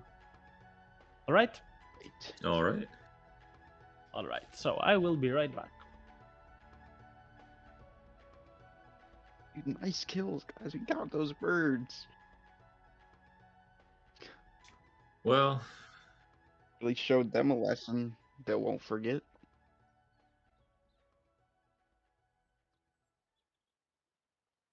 Yeah. Well, I mean,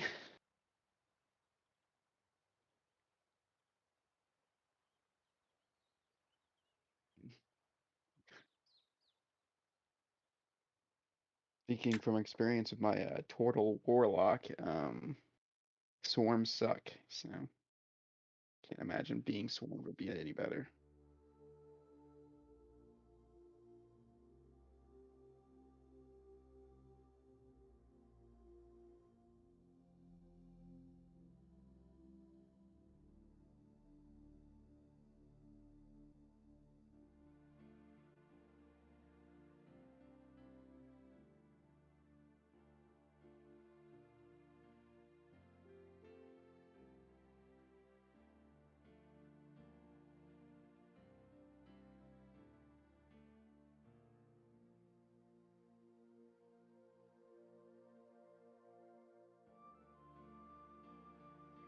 It's the Cobalt mindset.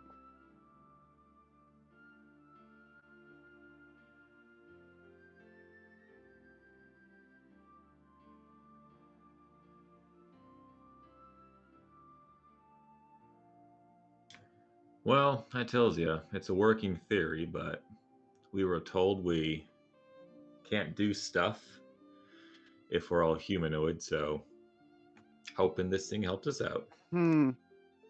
That makes sense. I didn't even think about that.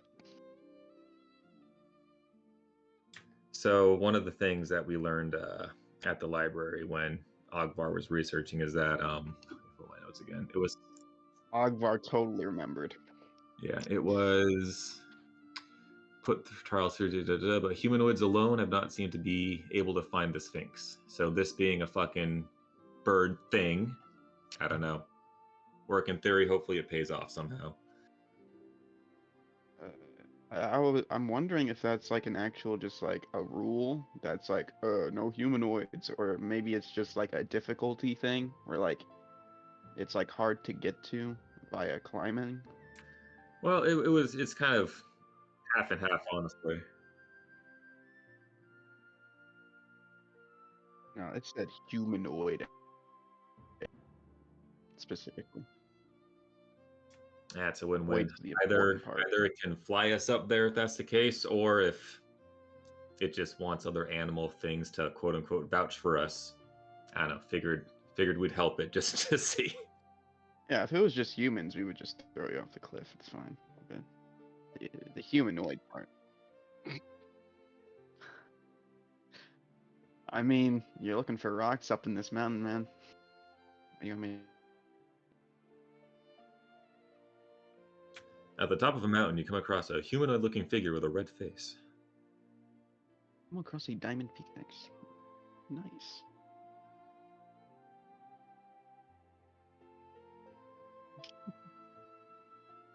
I'm here to give you exposition. Welcome. None of you are related. This won't work. None of you care about each other.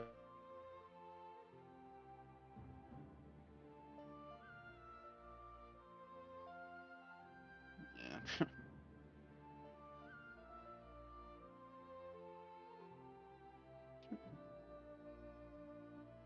Sure. Sure.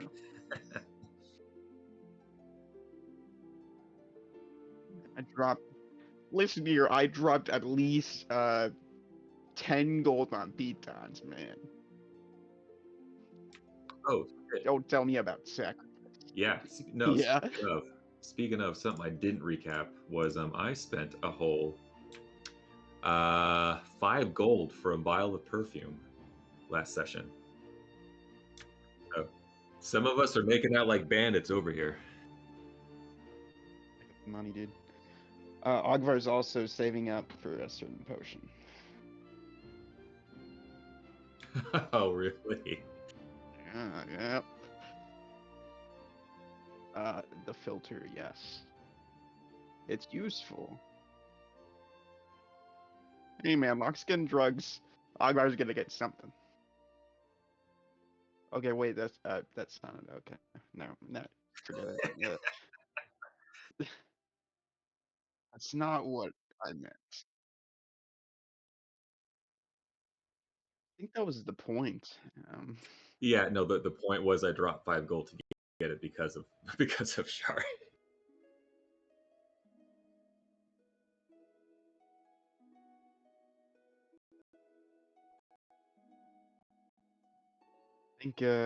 I think all my good initiative rolls are finally biting me in the ass.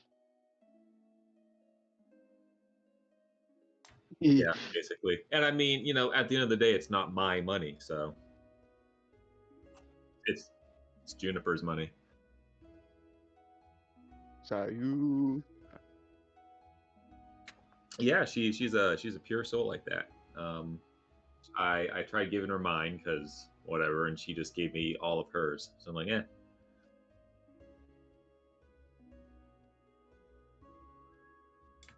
But I bought her climbing gear with hers. No worries. Yeah, imagine not buying climbing gear.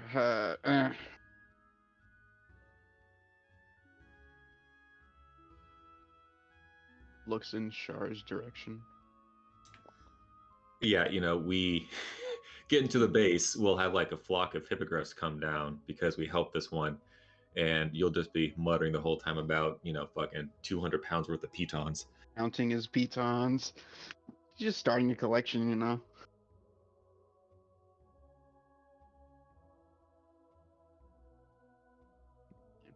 I think, yeah, so it's 25 pounds. Well, I gave him 25 pounds of them. Locke's just got a sack of 100 pitons hanging off his belt while he's punching shit.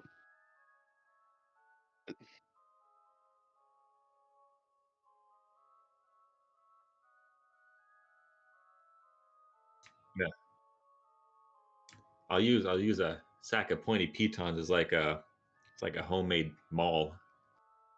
Yeah.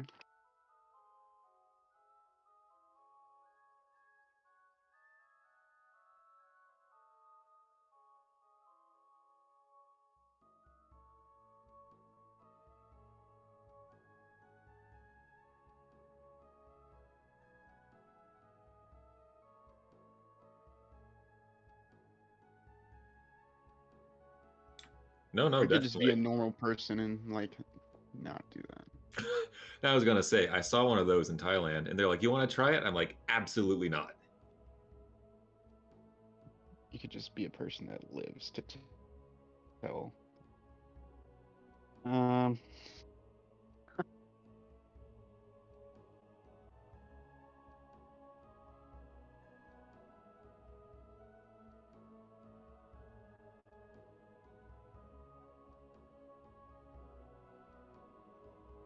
Well, just saying, we all saw that scene in The Witcher. yeah, all of That was basically the same thing. They're trying to. It's the tropey like first team to do something fucking wins or what the fuck ever. Um, for lack of more explanatory words, but they just took like the shortcut along a sheer cliff face. Guy falls. Luckily, he's a dragon. It's a whole thing, but yeah, that's what I think of. all of though.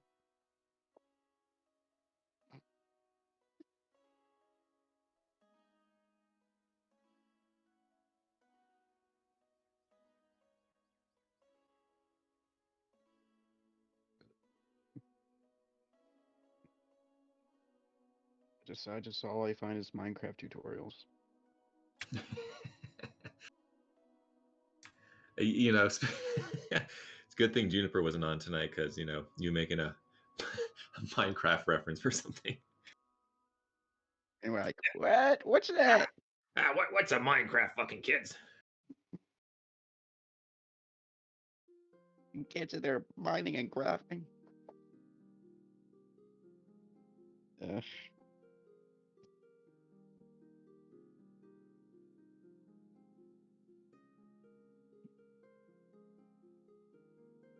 off topic.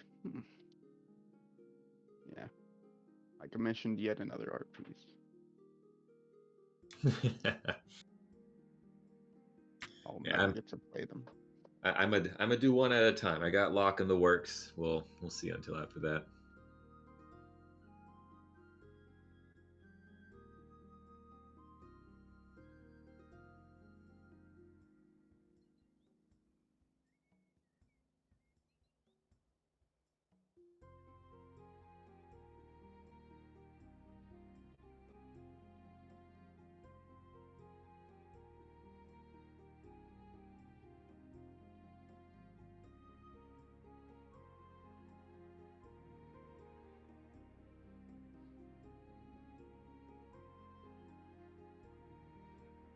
Just add.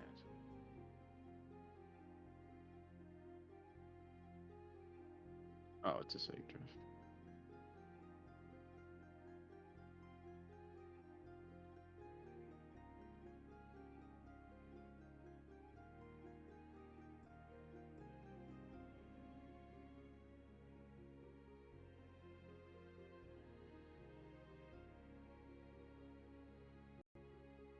Oh, there's an update for Discord. Ooh.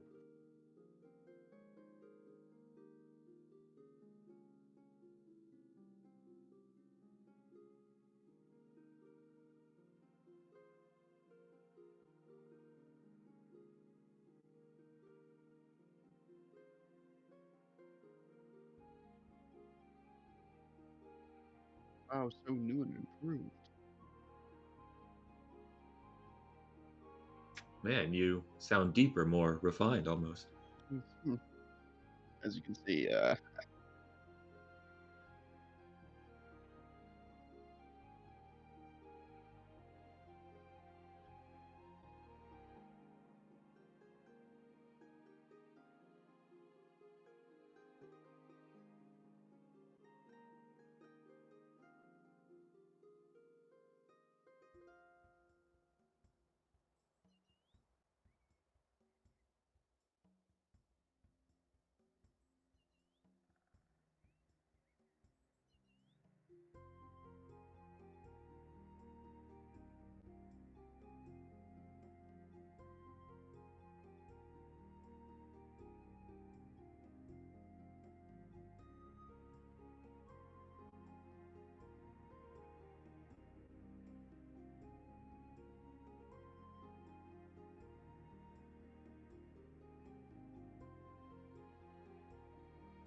Yeah, but like that's like 3 years from now. I mean, Hey, Not only that, I didn't really see it as sixth edition. It was just kind of like updating some rules and bringing some past edition stuff into current. DLC. yeah, that's the most possible outcome, I believe. I mean, they said that Mordekainen's Monsters of the Multiverse is coming 22 January, which has over 30 races updated and That's pretty fucking cool. 250 monsters restarted from the from the monster manual, the first one and stuff, so that they are more interesting and have some more flashy actions. Because I don't know if you guys have been DMing in your past, but if you did, you can clearly see a lot of difference between Monster Manual, Mordekainen's Tome of Foes, and the newer books that have a lot more interesting creatures. The first ones are just like some hit points and some attacks. Some have spells, and that's it.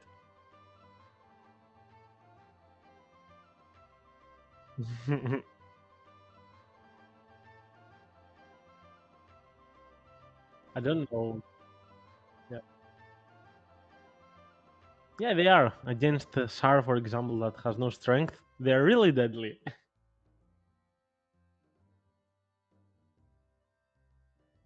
Yeah, but I don't think it's mostly about balance reasons. It's mostly about flavor reasons. They have been missing a lot of stuff in a lot of creatures. And that's also nice about the new book about dragons that it's coming actually really soon, in 2 weeks, I think. Yeah, I'm sorry. So I'm excited for that. yeah, because dragons are amazing in lore. They have a lot of interesting lore, things, habits, layers, and stuff. But if you have ever played a dragon battle, they are really lackluster compared to what you would expect. Never. But anyway, yeah, we'll I've hopefully seen a see. dragon. And then I will DM you a dragon. What could possibly go wrong with that? I've had a DM throw an ancient black dragon at me when we were at like level 3, I think. Yeah, I think he thought it was cool, but it was just weird. I don't know.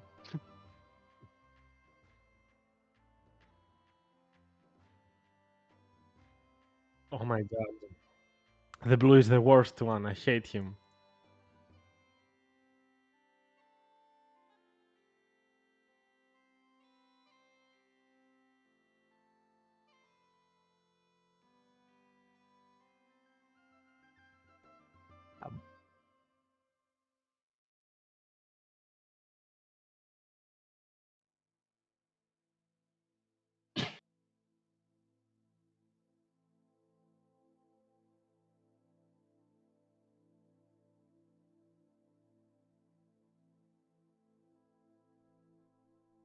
I mean, the blue dragon is a meta gamer. He tries to kill you from far away and to not get a single point of damage himself. And also, he is really annoying in the part that if he is close to losing a fight, he destroys his lair so that you don't get any loot. That's the blue dragon's plan, Loser. usually. Yeah, sure, loser. It's a canon from a blue dragon lore. It's not for all dragons, but blue dragons do collect their treasures in the sand castles and deserts and stuff, where it's really easy to destroy your lair, and the treasure will be borrowed in the sand for a lot of time. But how our encounter worked is like we just came across or rather the ancient black dragon just came across us in a forest and was like, "Hey, I could kill you." And then we were like, "All right," and then we left. And that was it. Okay, Yeah, that works. I wasn't. Yeah, that campaign wasn't very much. Anyway,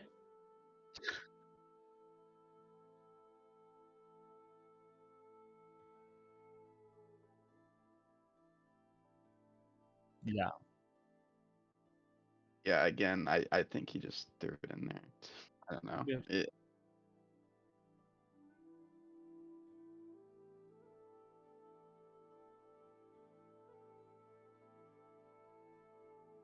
That's the only real like kind of bad experience, like bad campaign I've had like on Roll20, really. But ever since then, it's been really fun. I like it. I mean, a bad campaign is a good idea if you want to fight the good dragons, because most of the time you have trouble fighting reasons to do so and have interesting stat blocks as well.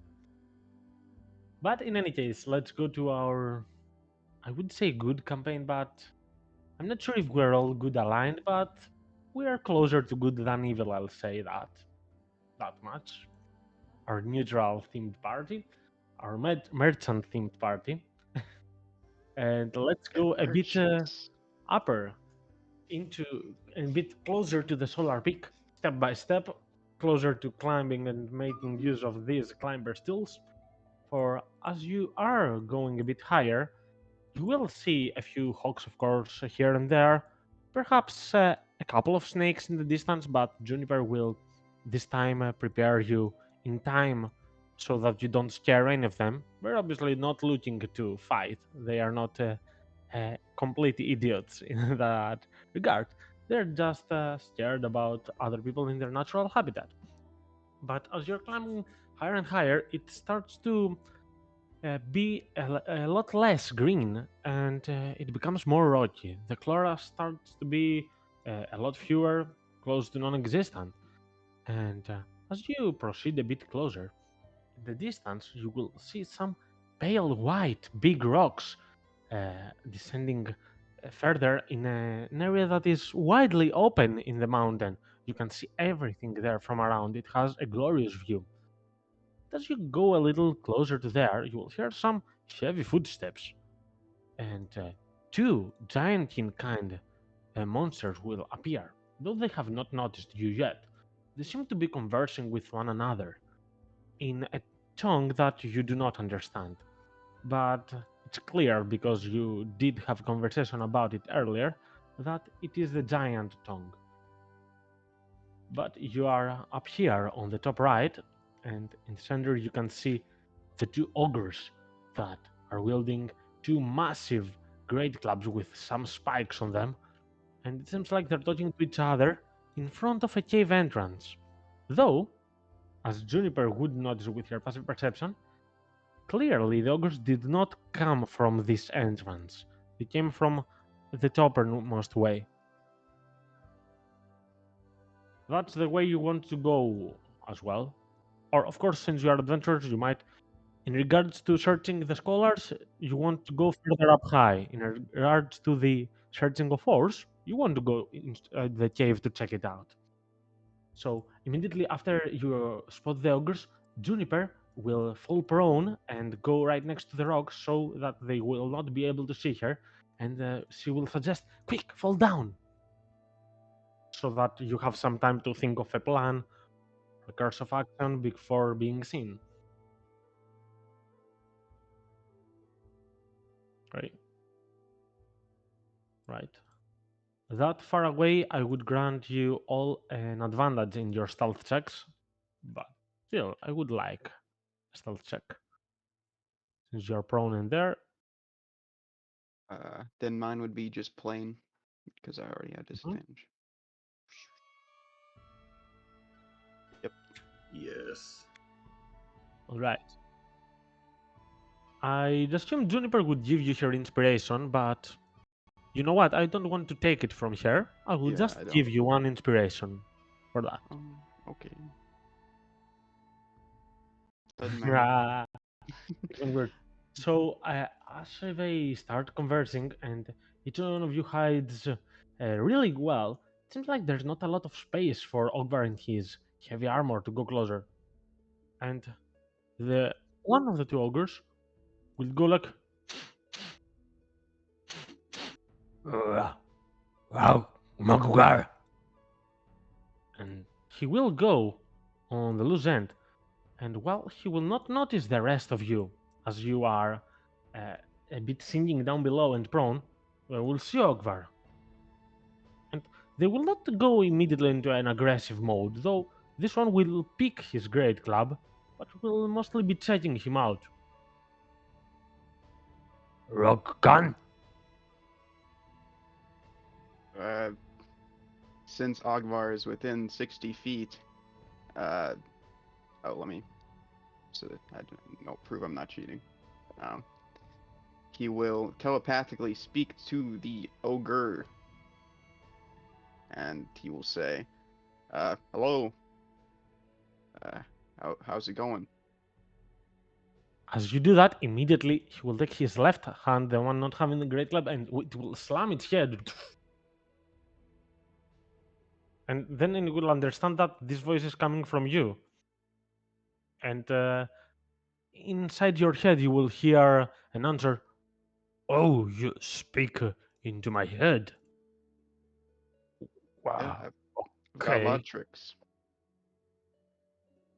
Lots of tricks. Who are you? You're not from here. I would have seen you. The name's Ogvar. Ogvar, you are a big guy for a small guy. This is true. And the other ogre will come next to him and will smack him in the back a little bit as he will turn and growl into it. And they will talk in giant for a moment as he clearly seems that he doesn't understand what's going on because of the telepathy. Ogvar's just scratching the back of his neck, looking around, and then shrugs to the rest of the party. Then the ogre will return looking at Ogvar and will say out loud this time in common, but he clearly doesn't understand a lot of common, but he does know some stuff. Both of the ogres seem to do. Say, this guy, pointing at you, talks in the head of me. Don't know how, but does he? And the other ogre will come next to you and will say, talk my head. Right.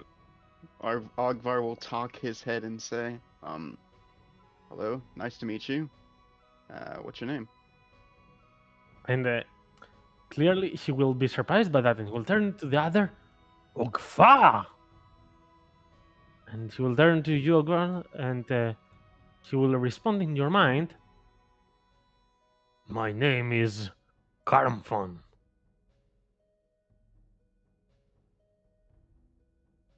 Who you? Oh, what have I done? Hang on, sorry. What you want here? This is her territory.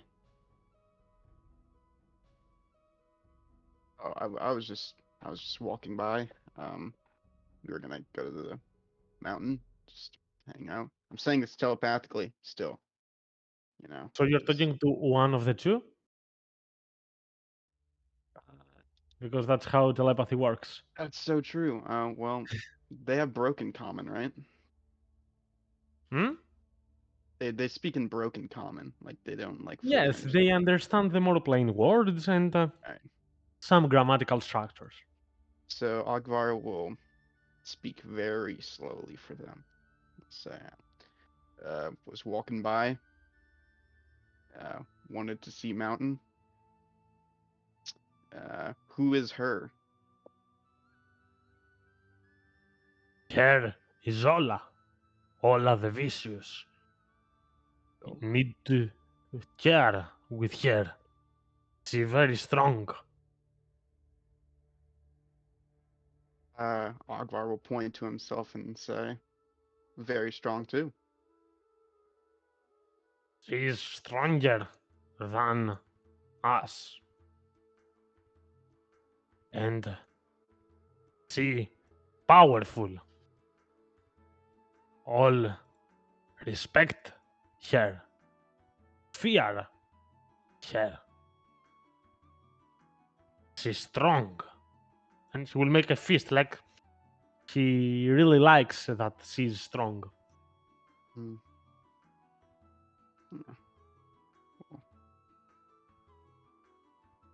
Fear is. We can let you go a bit high, but if you more high, you'll have to pay.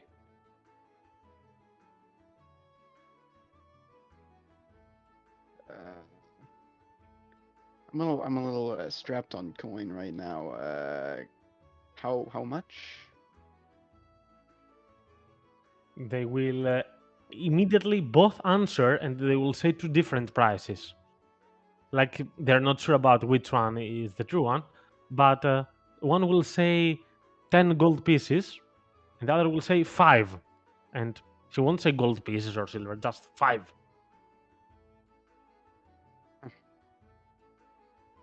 Ogvar clear his throat. He'll be like, well, I'll tell you what, friends. Clearly you don't understand what you're messing with. You can step out of the way now, and it'll save you a lot of headaches. Your voice in headache?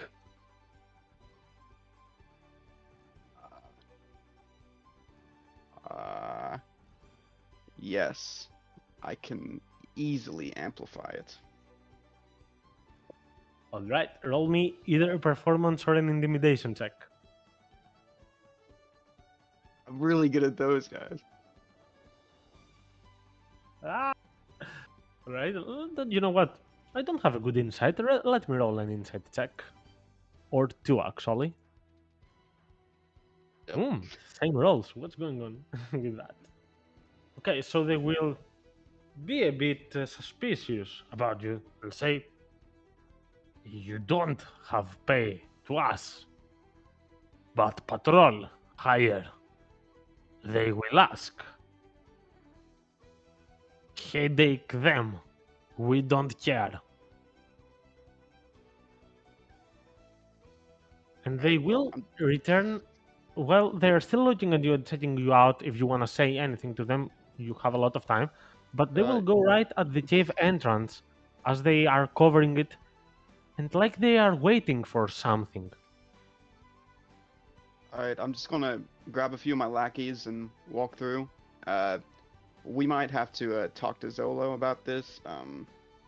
You should really be more respectful towards us. And Ogvar will walk over to the rest of the group and say, And I the think they're ogres, to you saying that, will respond 5. As they clearly did not understand what exactly you did say, but they don't care really much. Alright, it seems like they're gonna let us pass, guys.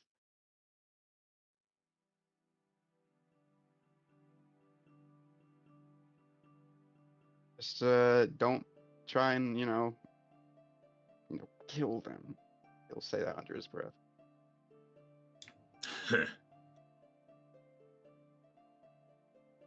They're wanting it.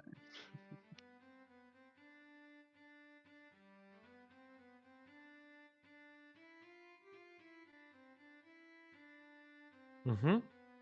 They're That sounds wanting us good to to me. pay a toll up ahead. Just we'll figure it out when we get up there. So yep. Doop-a-doo. Nothing's wrong here.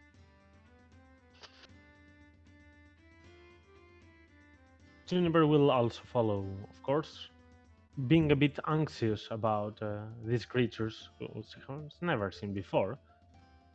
Choo, choo.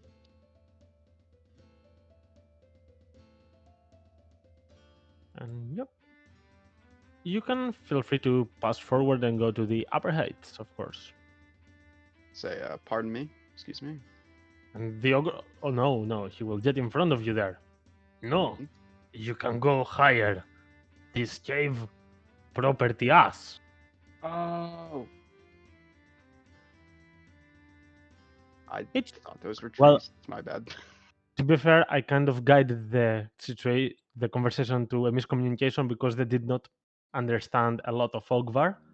So yeah, that's why you did not understand exactly what they said. Yeah, But Ogvar yeah, will say, misunderstanding, stupid, and point to himself.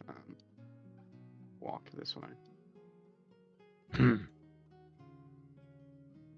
he will turn to the other ogre and he will say, "Little guy's little brain."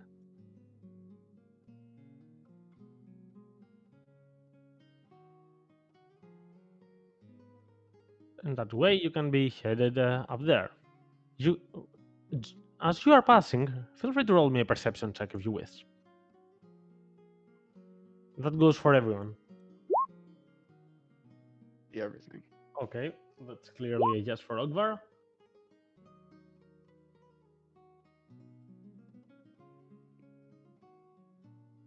No, I mean, you got to stay on brand. What is going on? Awesome. It's only 1 in 20s. So, Ogvar, as you are going really close to the entrance before the ogre stopping you, you will notice that inside the cave is dark. There nothing you can hear of in there. You can clearly understand that this is not a place that ogres stay. It's clearly something that they've found, and that's why they are guarding it right now. Alrighty. Yeah, as you go a bit further uphills, you can actually say that to the others, and Juniper will confirm because she has a high passive perception as well. She will say, "I did not hear anyone inside the cave."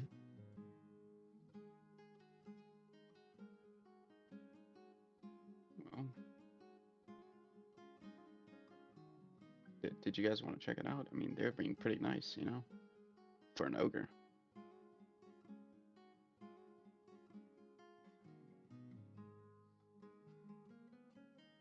Yeah.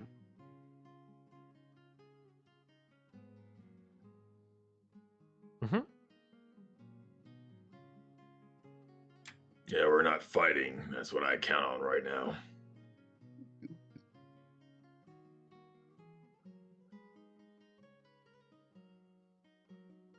Thank you for the heads up, Juniper. It's all right. I just thought we wanted to search these for the ores, but I'm glad we did not. I mean, they seemed a bit scary.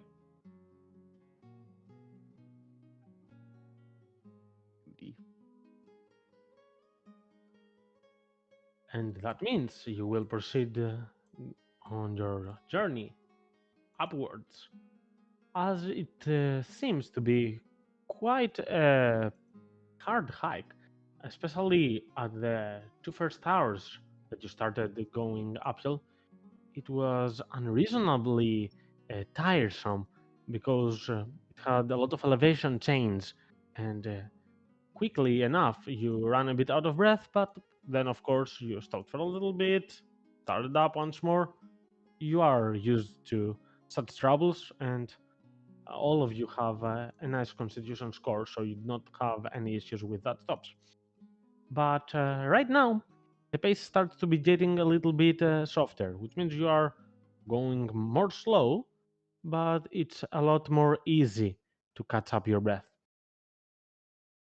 Traveling several miles around the mountain, you will at one moment see in the distance a ravine where a small wooden bridge is there, and on the other side of the bridge, you can see a kind of a crowd. So I'm gonna put you on the map, but consider yourselves that you are further away from that, so that you can think about what you want to do without them seeing you. So on the other side, you can see Oh my god. some goblins that seem like they have set up a barricade right there, and some pouches of money you can see on the left and right, like they are the ones that are gathering a fee to anyone who bothers them by passing there.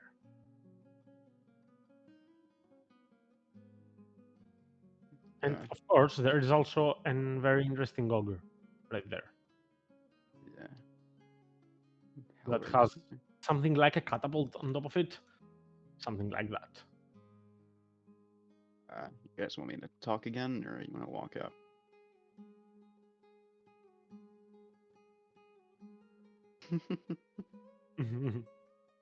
Yeah, there actually are probably several gold pieces with them, a lot of them. You can see 4 pouches.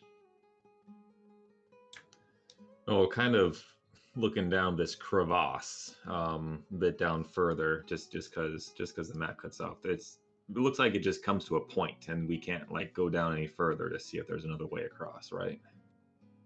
You would perhaps lose a lot of time, but yeah, it's possible that you could do it with climbing.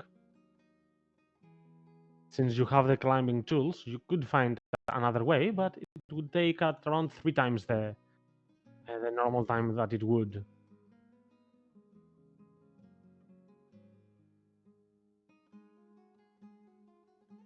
I mean, how much does it extend? Another place or like that? Because you can count it here. It's not that. It's at certain places it's 20, 25 feet. At others it's more than 30.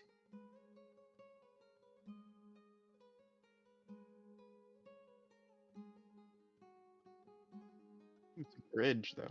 You just walk across.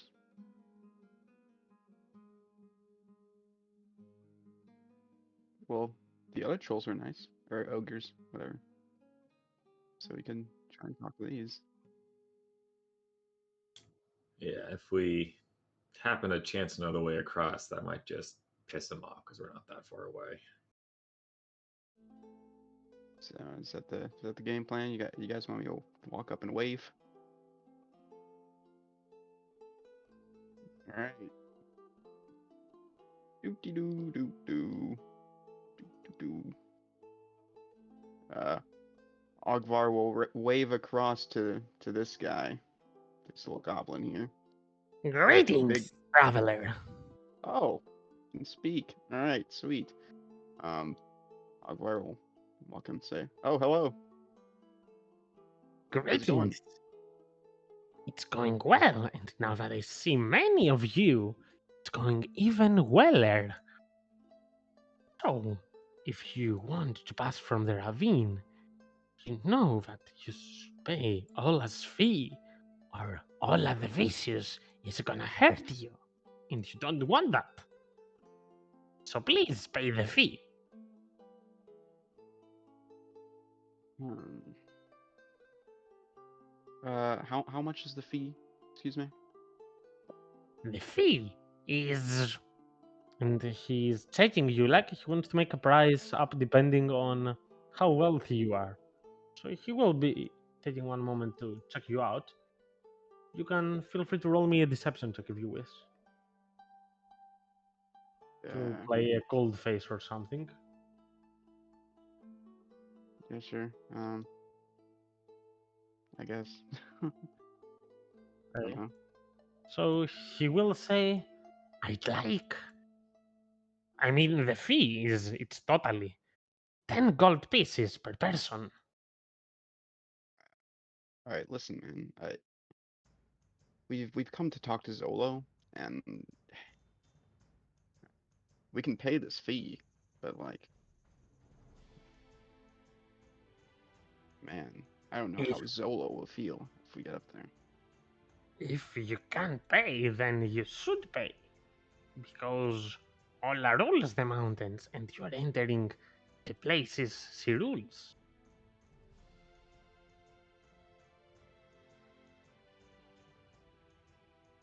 sorry, Sard, what did you say?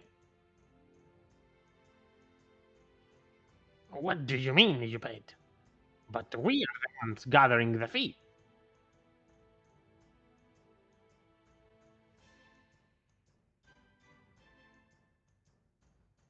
but they don't have to do Anything with that, and the goblin seems confused. Roll me a deception check if you wish, sir.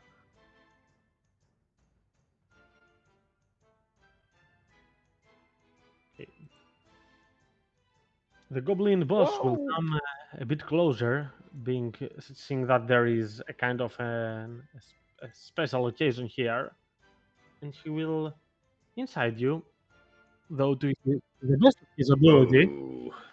It's the best of his ability, but though it clearly that's not a possibility to happen normally. You say it with such charisma and utter belief in yourself, but they seem to be confused and looking on one another.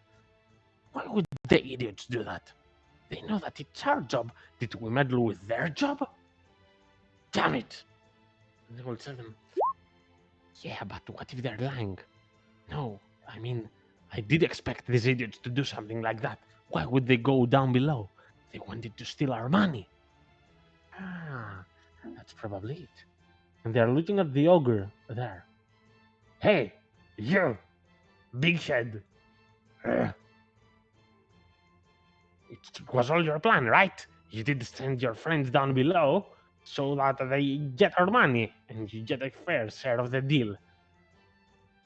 Big head, why do that? Because you wanted to get money, didn't you? And the goblin boss will take a small whip that he has and will strike at the ogre. And the ogre will go 5 feet behind, as it seems like even though it's the big guy there, the goblins are the ones in control due to their numbers, obviously. He will say, the goblin boss will turn to you. You wait a moment till we'll resolve this. And he will immediately go once more into the ogre and he will scream at him. So, how much is your share of money? Do you believe you're gonna get out of this? Huh? Ogvar will raise his voice and say, "Hey, man, you don't need to do that. I don't think he knew about any of this."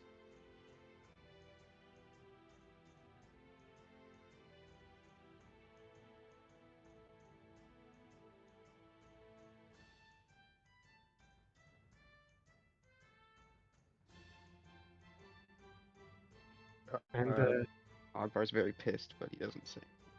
as you stop saying this, they will turn to you and say, he clearly is the culprit. You see how big he is? Yeah. People think he's just a brute, but he's here for the cunning. He cooperated with the other ogres to get our fair share of money that we so honestly get from Ola and your fees. That's what happened, clearly, and you will strike him once more.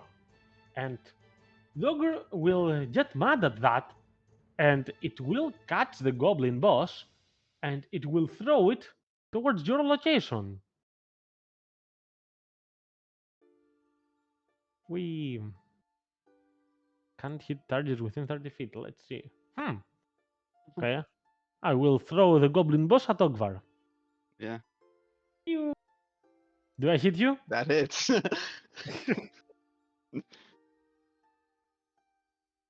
I don't think so. Was it?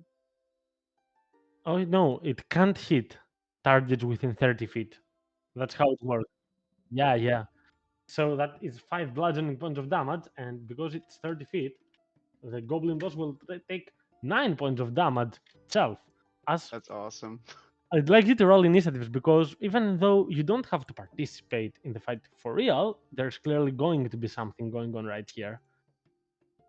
Oh, Ogvar would really like to roll initiative.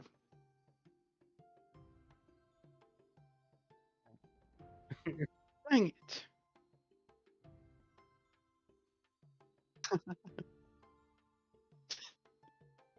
Oh, that Because goblin's you ending up are in the mountain. Don't worry. they are not very complex thinkers. You came here, something started going wrong, so he shot the goblin at you. That's what's going on. But yeah, you can assume for the time being that the goblins are not hostile to you. The ogre seems to be hostile to everyone. But things can change during the combat. So Juniper, to start with, will take a moment as she will go right next to Ogvar. Oh my god, Ogvar, are you alright? Hmm. Hmm.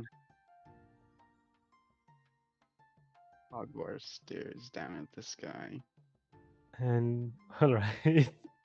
And You know what? Since it's a first turn and she wouldn't act on it real fast, Juniper would take a dodge action just to be safe.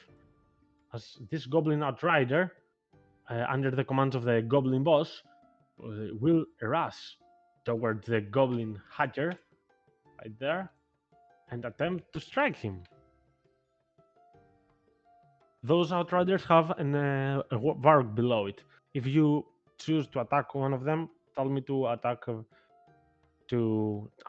him, the rider, or the Varg instead. It's up to you. So Okay. the Spear Strike will connect, and since Sheesh. there is also that, which means the Varg can also make a bite attack. But that will miss. And Locke, it's your turn. All right. I only have 40 feet of movement, so I am going to just rush down the bridge. I'm going to get to where I can get, and I'm just going to kind of generally call out. He's turning against you. Let's get rid of him. As you pass right there, Locke, you will immediately see this guy, the Goblin Boss, looking at you.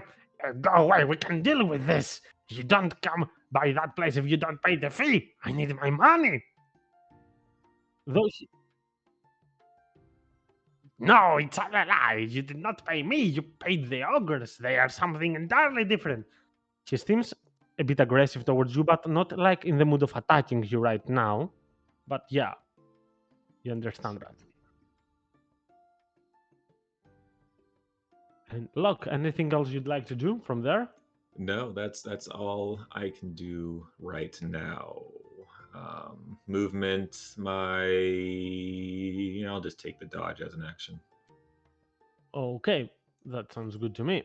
And the ogre will take his great club from its back and attempt to strike it on top of one of the two outriders there. Clutch! And that will mean one of the outriders is going down. I will mark this as this head, which means that the head is dead. There's only the Vorg alive right now. And then it will be this goblin's turn, who will take a few steps behind. I assume you won't make an opportunity attack. Nope. And immediately as it will go behind these, it will attempt to strike towards the goblin, the ogre, sorry, with his short bow. But that will miss. However, as a bonus action, it can attempt to stealth right behind this, and it will become nearly invisible with 23 on stealth. And Togvar, it's your turn to act. Yeah, those two goblins seem like they're pretty preoccupied. So what Ogvar is gonna do is he's gonna take his maul and he's gonna try and golf swing this little goblin off the ledge here. Yes. Go for it. Oh my gosh, dude! And we definitely haven't had a short rest, have we? No, you do not have a short rest. That's true actually. He got more than 86 damage, so yeah, it's prone. You have advantage. It's 24. Oh, sweet. Then he moves 5 feet this way.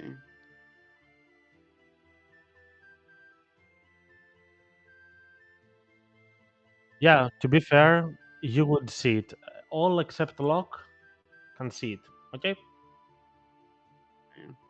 He's right there. And Well, they're so preoccupied, so yeah. roll me the damage as well for the goblin. Alrighty. And then he's going to juice it up as well. The goblin will fall down. I don't believe it will survive, but let me roll some fall damage it will take. I mean, there's no chance it survives. Yeah. Yeah, I mean, it has it's been left with 4 HP, and it's a bit more than 4d6 if you fall down. So Bonus action, You he'll will- get his psionic power back. you will hear it scream like "Ah!" as it falls down and And he lowers his maul back down and acts like nothing happened. And obviously, after that, the other goblin will turn towards your location. Although they see Locke as well in front of them, they understand that you are not A, someone to mess with, B, friends of them. So this one will take the disengage as a bonus to go away from Locke faster and in safety. And as he will go a lot behind there at the edge of the cliff, he will attempt a short bow attack at. I have a clear shot at Ogvar and Sar. I'll go at Sar because I only attack Ogvar today. Let's go for something Oh, go ahead and different. attack Ogvar, man.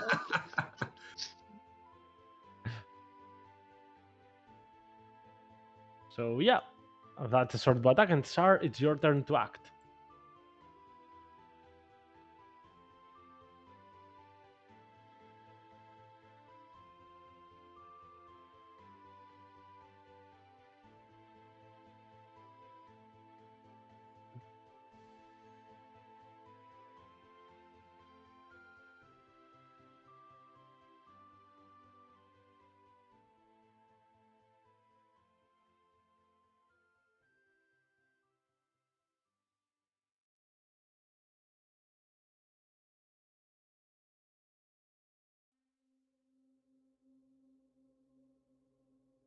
In which one are you telling that?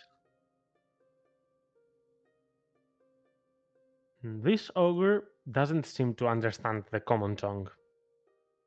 So he won't understand what you're saying.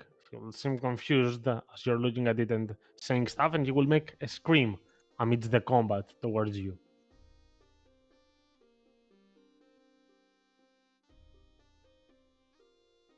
No, not really. I mean, the goblin did say some stuff to it, but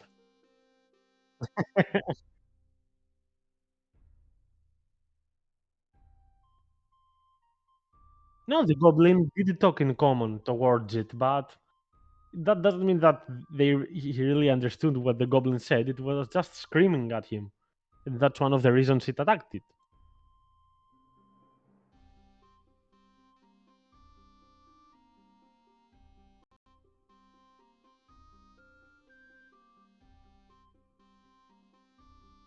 All right. Three illusions would appear for Sar. Zoop. And suppose that is your turn, right?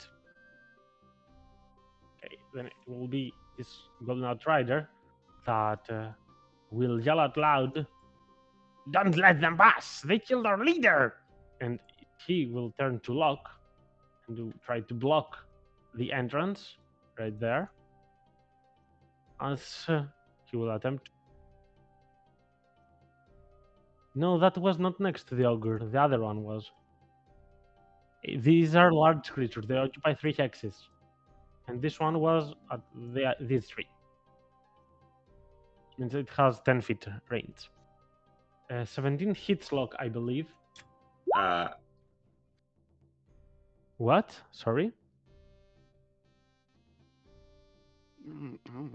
And that means, because it's an Outrider, that the Vorg can also make an attack as a reaction. But that bite attack from the Vorg will miss. I need that Gobbo to reroll because I'm in the dodge action. Ooh, that's correct. Let me roll for the spear attack. Nope, that will actually miss. You are right. Tight. And Junes will attempt to come 10 feet forward and will attempt to Thorn Whip the Outrider, trying to make him fall off his mount.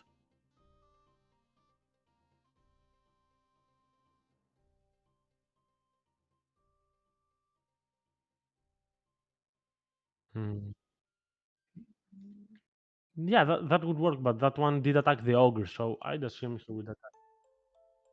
Oh my god. That's another natural one, actually, yeah. So that will miss. And He's Louise, man. this one is only the Vorg alive that, you know what? Its rider its rider was smashed in one hit from the ogre. And Vorgs are actually quite clever. They even speak. Not common, but they do know some languages. So it will stop attacking the Hajar and take a disadvantage to show that it is allied with him. With disadvantage and 5 feet away to try to calm down a little bit. And Locke, it's your turn. All right. Well, tides have ebbed as they have flowed. So I am going to, yeah, bug it. I'm gonna punch the work to start with. So that will work. Well, Whoop, 6 whoop. will not work, unfortunately. Yeah, I don't know what's going on. Maybe we should Successful call it work. here. Because it will get a lot worse going forward. Man, we are. We're just getting him out of the way. We're getting him out of the way. Yeah, it's only up from here. In that case, I'm going to, yeah, fuck it. Bonus action the word. Two more natural ones. I was gonna say here's your 0.2% chance again. Yeah, Hey. that works. Right. Ooh. And that will make the rider blooded. Squelch. Yeah, I'm punching Oh, the you punished word. the warg. Okay. The warg Yeah. is actually pretty fine. Yeah, I figured. Gobbo's pretty squish. That's all I can do because that was my bonus. I can't apply anything to that. So, Mhm. yeah, that's the nuts. Okay, so the ogre will understand that this warg is allied to him, and he will scream out loud as he will go right here and catch that goblin and throw it at.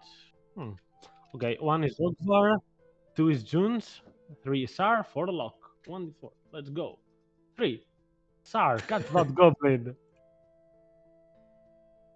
No, it's 30 feet, and I mean, I have some movement if I want to go further behind. But it will miss, however, so the goblin will be left right Torch. there, suffering. Oh my god, it's so dead. Oh my Nice. gosh. Nice. Tup, tup, tup, tup.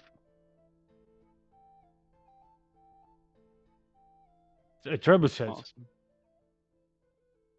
That's why it can't. The catapult don't have these restrictions about 30 feet close, but trebuchet throw the stones at a very high arc. That's why it works that way.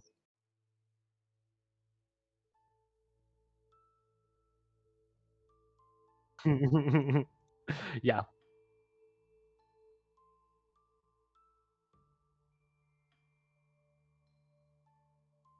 Yeah, that's how it works, I suppose. So the other goblin, though it's hidden, it will say, "Help me survive, and I'll help you. I will let you pass without fee." And it will shoot at the goblin hacker there, which seems to be killing everybody, but with advantage since it was hidden from it. So Raj, 6 damage Nice. to the ogre. No. As this goblin really pleads for help. And bonus action, it will attempt to stealth once more and successfully, actually. Ogvar, your turn. Does Ogvar not see the goblin now? No, you can see it because it's on your side. It's hiding from the ogre goblin hatcher. Ogvar is gonna pass by Juniper real quick. Walk a bit forward. So that was 20 feet. And he'll point towards the ogre and say, "We are not your enemy. Your enemies are almost dead." Telepathically. Okay, so understanding you, he will take one small moment being confused and he will respond saying, "Ola told me no one passes. You should not pass. Me not scared of goblins, but me scared of Ola." And that's all I can say this turn. Mm-hmm. All right. Then. But you can have an action, of course, if you wish to do other stuff. Yeah. So I'm gonna use my bonus action to aggressive and get right up next to this goblin Ooh. and do another golf swing. No! Of course. Stop it! And it will miss. Yep. And sorry, it's your turn.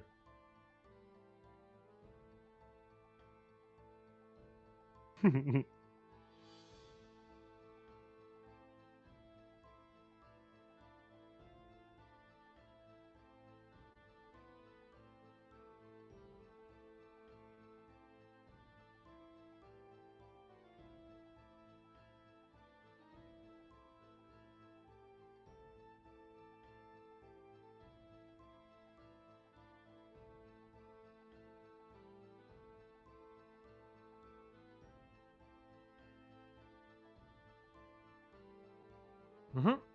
Do that. 14 does hit. It connects.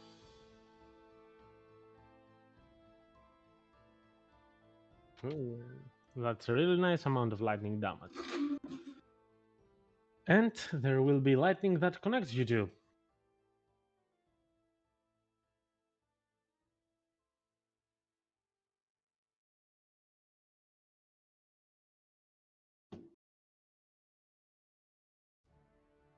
All right, that sounds good to me.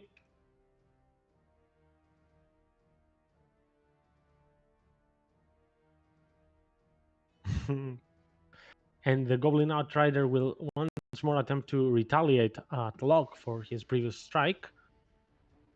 So let me go with that. Would that Outrider would have had opportunity attack on me? At that moment, he considered what the other goblins said about you aligning yourself with them. Okay. So I'll say no at that time, but from now and going forward, yes. Yeah, probably. Let's go with a miss, which means the work cannot take the reaction. Needs to hit the target first, the goblin. And Juniper will play, and C will attempt to cast. What do I cast? I'll cast a chill touch at the ogre. I'll go with that. Ooh, nice strike, Jins. It's a shame you're not here to see them. It means that barely, but it will be at less than half being bloodied. The ogre standing up there and not able to regain hit points. Okay, this Vorg being a wild creature, it will just take this opportunity in an attempt to run, and it will try to pass through you. Are you allowing it to pass through you? Because you are not allies, so it has in a way to ask. Me? No, I'm not. Okay, so the Vorg will take a tumble attempt. It will make an acrobatics check, contested by your athletics. Locke and Sar, if any of you surpasses that. Ah, fuck's sake. No, if it wants to tumble outside you, it's just athletics for you, I believe. But let me check, just to be sure.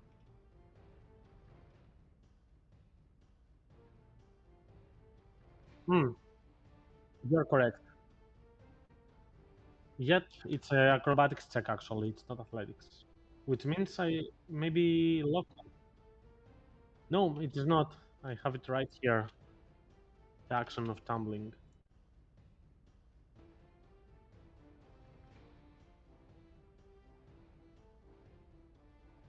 Or is it overrun? Let me check something. Overrun is the proper action that I'm saying. And it's actually an athletics check. Check it out here. It's an interesting action, not very much commonly used. But yeah, surprisingly, because it has more strength than dexterity, it will manage to pass through you, and it will end its turn right here because it doesn't have more speed, go even further away. And Locke, it's your turn to act. So, am I able to punch it as a reaction, or I didn't read the overrun? Does that like negate that? The overrun is actually a bonus action, which means as an action it took the disengage. I have Sentinel, so I ignore that. Ooh, so you don't care about that. Go for it. Art.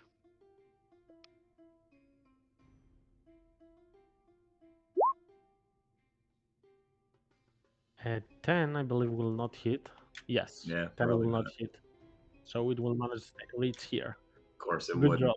Only cool happens if I did get. Hopefully, Juniper doesn't fall into the chasm.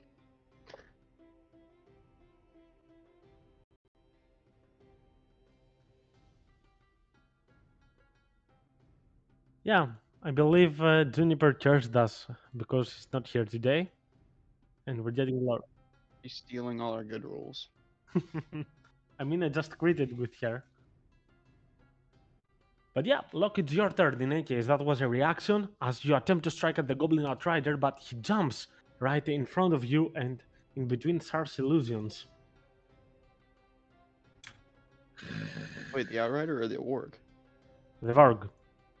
Yeah, did I say Outrider? It's my bad. This is a Varg. The Outrider is dead. I cracked the head. Boy. All right. Well, shit. Sar's there. Juniper's there. Hogbar's there.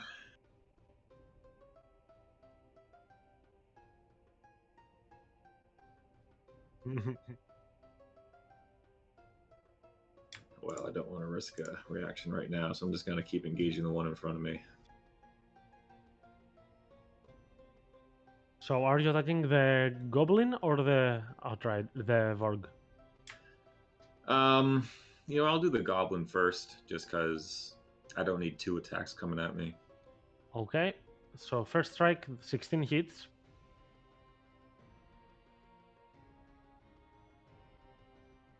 Seven, it is bloodied. All right, since that hit, I'm going to burn an adrenaline rush point to make 2 more strikes. Gonna make him at the gobbo. If he happens to that, the first, the second will obviously be to the warg. Let's see about it. I know. Granted, I hit. That's kind of the key to this recipe. Granted, no one. Woo! Okay, roll me the crit. I believe it will be enough to drop it down. Yeah, it is. Which means the second attack I'll guess will go to the Varg. Right? Yes. Go for it. For 7 points of damage. A nice strike, indeed. As Locke, in a surge of his adrenaline, will manage to go one strike, grappling the goblin and tossing it right outside of its mount, and he will slam it into the ground with the goblin falling unconscious, and immediately he will force his other hand towards the huge wolf called Warg in front of him that will scream at the sound of his strike. Anything else like movement you would like to do? Well, what I'm gonna do is for my little my thing, since I hit it with a flurry of blows, I'm gonna make it not take reactions, and then Okay. I'm going to move over here to try to what's the word? Distract from Juniper. Mm-hmm.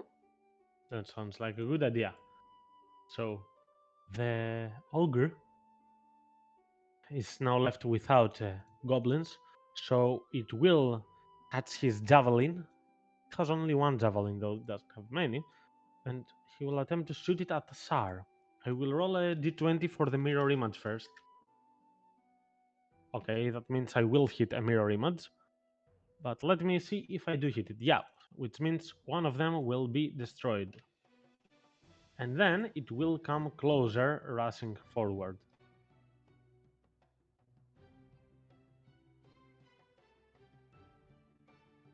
And then it will be this goblin's turn that will immediately take the disengage action, running away from Ogvar, and will say, "Hey, stop attacking me!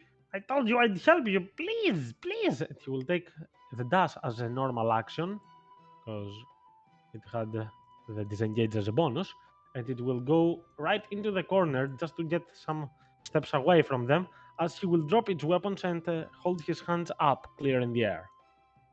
Ogvar, it's your turn.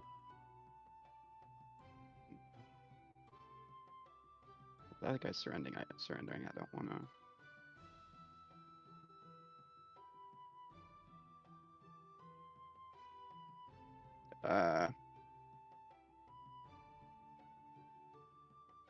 What? Oh my gosh, I'm trying to move my guy. There we go. There you go. Do. Ogvar will stand here.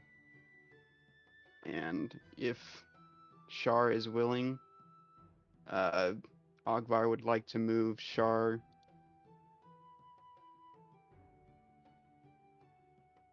right here.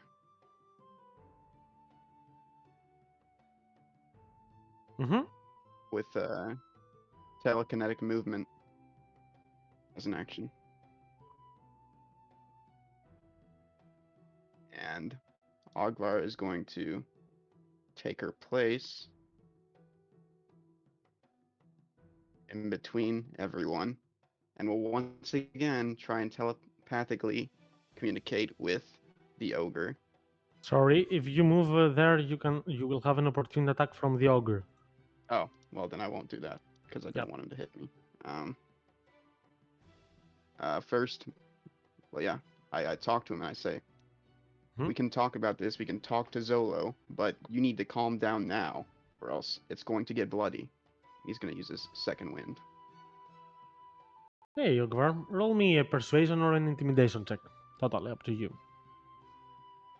I don't think either is higher, so let me see if intimidation's higher real quick. Nope. So persuasion. Right. And you say that, I will leave it at that for now. I will respond at its turn. So you did your action to move Shar, right? And the bonus Yeah. action second wind, which means it's Shar's turn. And Char didn't hear any of that because I'm using it telepathically, so she can do whatever she wants. Yep.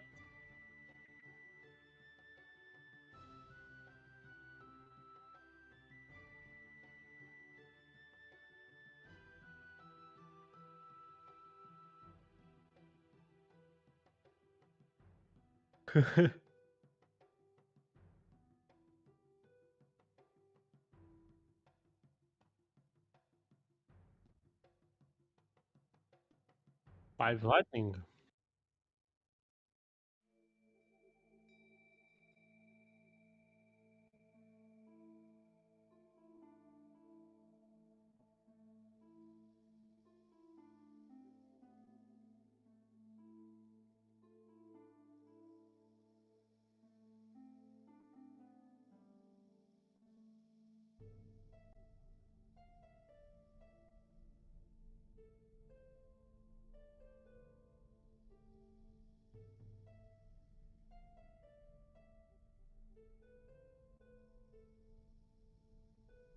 Yeah, I doubt that. I mean, if it were to run totally away, yeah, it would, but not to just avoid it if it is fighting.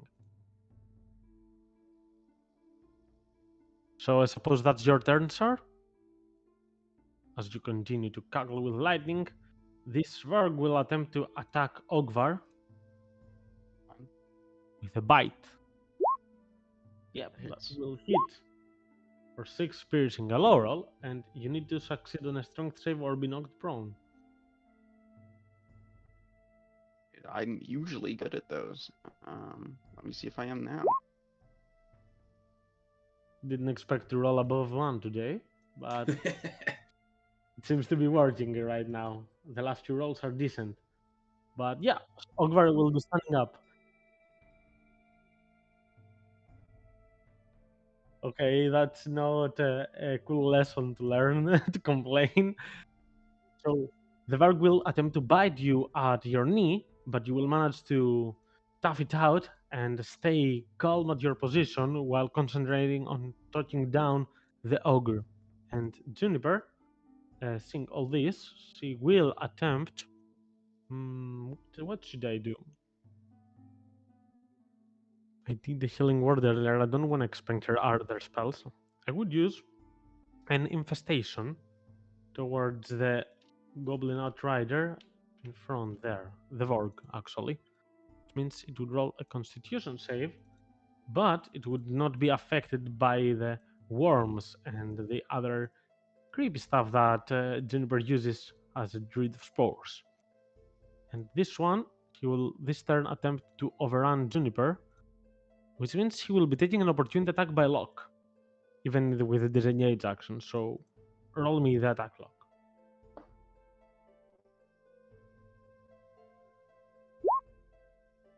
That means it won't be able to move. So roll me the damage.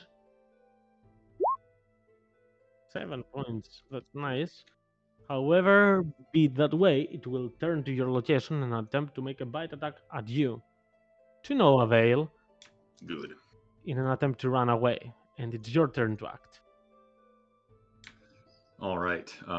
Yeah, with that one, I'm going to attempt keyword to unload on that one. Hits.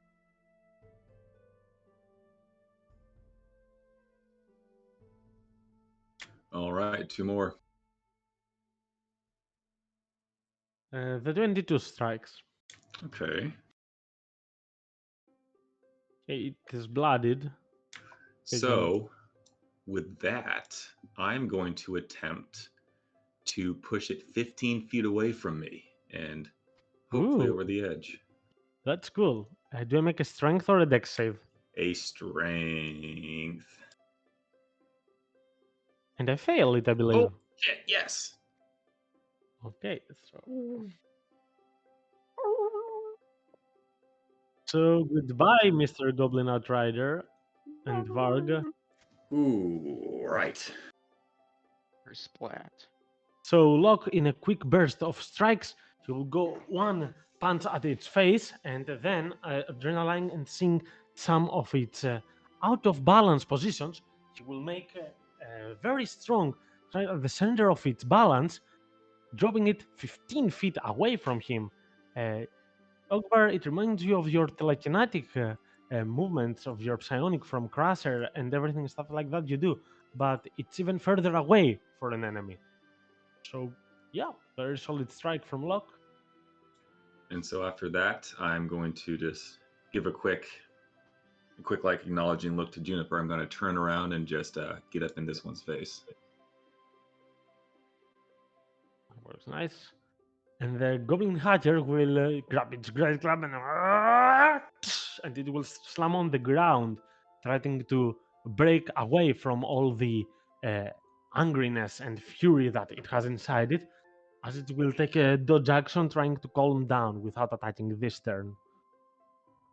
And the Goblin will be kind of suspicious and will have its short bow up, but will not attack yet, as it will take some small steps, leaving slowly yet steadily. And Ogvar, it's your turn to act. Alright, first, Ogvar is going to yell at Char and say, "Quit your lightning shit!" And then he'll smack the warg with his maul. Or he'll try and smack the warg with his maul, rather. Mhm. 13, I believe, hits. Hey! Yeah, it does. Ooh, 11. 11 damage. That's And that I'll was spice very it up close. a bit. Spice it.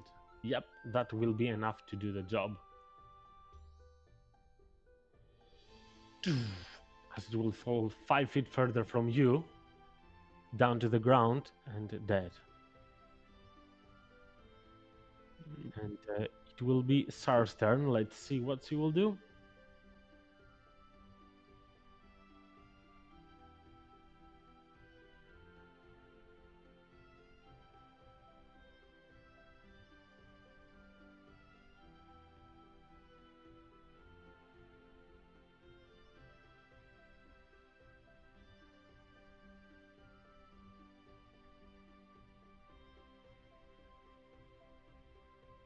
Well, it did offer to help you if you helped it be alive, but Ogvar tried to attack it, so it's not sure Yeah. what's going on. It's in between running away, having its short bow, and waiting for someone of you to call it back. It's confused.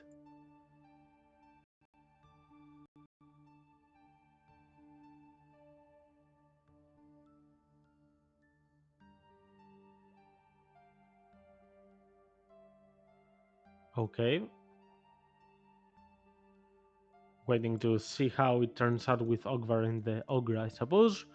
So, yeah, Juniper will also come a bit closer, but slowly.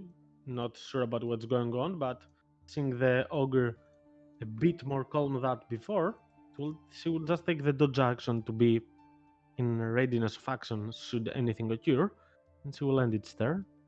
And Locke, your turn to act. Yeah, kind of taking that cue from Ogvar. I myself will take a dodge and I'll just kind of circle around just to here, but yeah. All right, and as this is all before the Goblin Hatter, I will drop initiatives. As he will calm down, he will unequip his great club. He will put it on his back, and the Goblin will start dashing away. And goblins being able to dash and hide at the same round, you won't be able to catch it that far away. So it is leaving. And the ogre will take a few steps and it will sit at one of the big stones and the big rocks that is right there.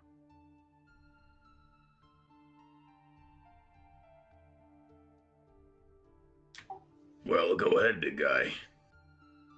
Ogvar will ease and slowly walk towards and sit on this rock. Not on the edge, but right there. And he'll look at him and speak telepathically and be like, we all good? Are you calm down right now? I'm okay. What do you want? You can pass now. No one is here to stop you. Well, that's not really why I'm, at least why I'm sticking around right now. I wanted to make sure you're all right. I know we kind of hit you a lot there. It's fine. I started it.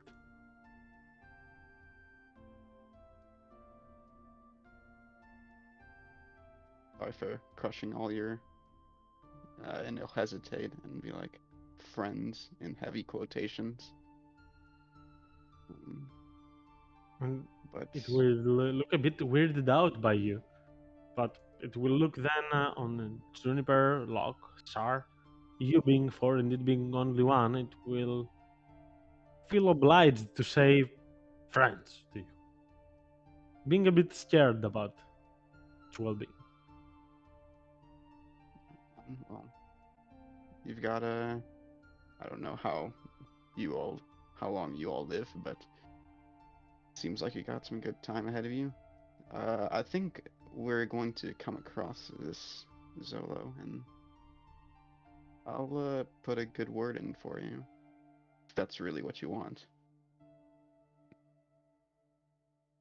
Isn't about a good word, but I will have to suffer punishment from Ola. She's not forgiving. That doesn't seem like I don't know. Doesn't seem like something I would want for you. You can't stop Ola. If I could try. you could, I could. We seem to be good to stop you all. I'm nothing compared to her. She has the strength of a hill giant. Sorry you feel that way. We And all have she room to improve. uses this, and the ogre points at his brain. She's very clever. She's more clever than a little gnome.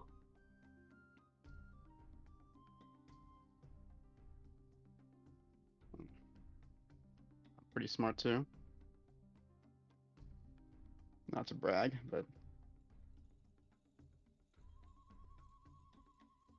I really want to help you out, man. I don't want you to keep being in a place like this. That's just how we are. She is the strongest. She deserves to be the leader.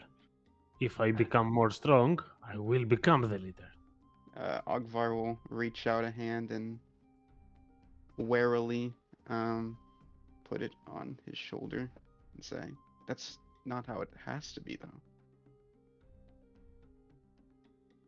The ogre seems severely confused. Like he has never thought of something like this. What do you mean? You don't have to live in a place where everything's so hostile. I come from a not so dissimilar place, and it was very hard on me, and it really hurt to see what happened to you.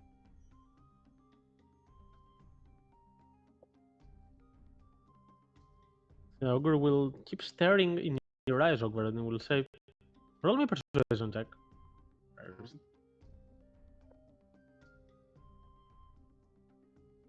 I mean, that seems very cryptic of you, but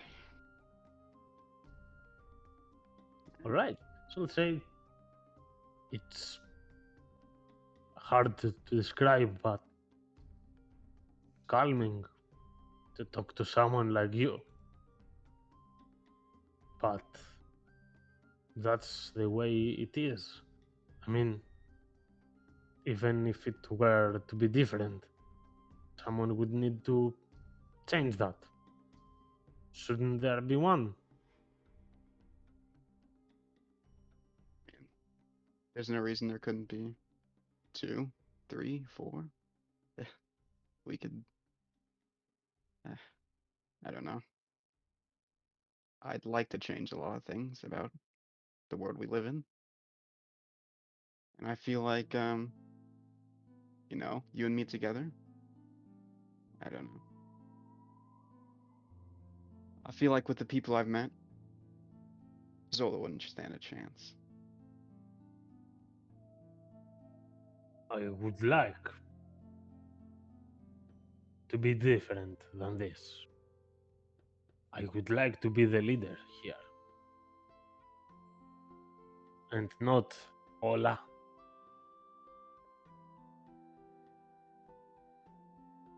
What's your name, man? I'm Mogvar.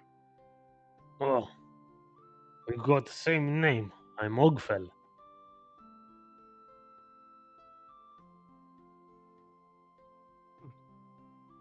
It's nice.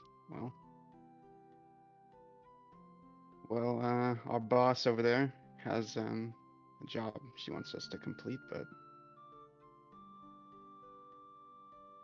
really like to help you out if we ever get past that. If you go a lot further up, you'll see there are many ogres. Not hundreds, but decades. Mm. Ola is the ruler. If you want to change this, go there. I believe you will die.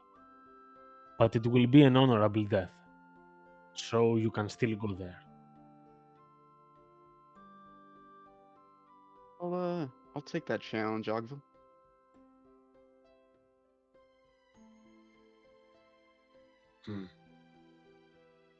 Ogvel needs to rest. I You will might want. I Sorry. will return to my people later on. I understand that I should have stopped you here, but I could not. But these marks prove that I fought. So the punishment will not be as severe. If you change things around, then there will even be no punishment in future. Well,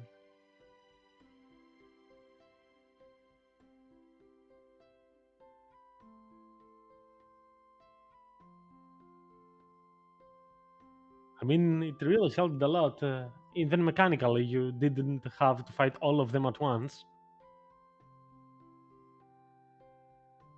It was cool. It was cool. I liked it. You know what? Have an inspiration, even though it's like you understand the one who needs it. I appreciate the gesture. Probably won't help, but I appreciate it nonetheless.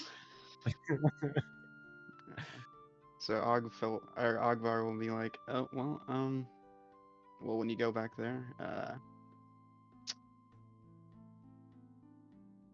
tell change is coming, and I'll I'll make sure that your punishment doesn't go unpaid for. Thank you, Ogvar. He will cut you from the shoulder. He has a very big hand. Obviously, he's Yeah. no good. They friends. Friends. And Ogvar will step away. And you will then fall behind, sitting a little bit to mend his wounds. Be alright. Hey, real quick there, big guy. No? Recently, have you possibly seen two small, weak-looking people come by? Small.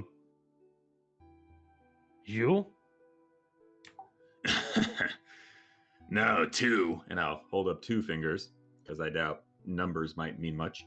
Okay, that's a very good gesture actually for it. And he will scratch his head.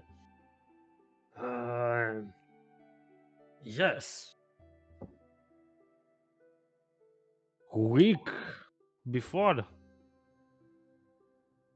2. He will make 2 fingers as well. 2. Yes. And he will give a thumbs up. Like he's saying that yes, 2 people passed a week ago. They just paid and kept going. Yes. Fed. All right. Cool. Thanks. Thanks for the help. And he will wave to you with. He will not wave, he will nod his head towards you as you're leaving. It's interesting. Thank you, Shar, for stopping.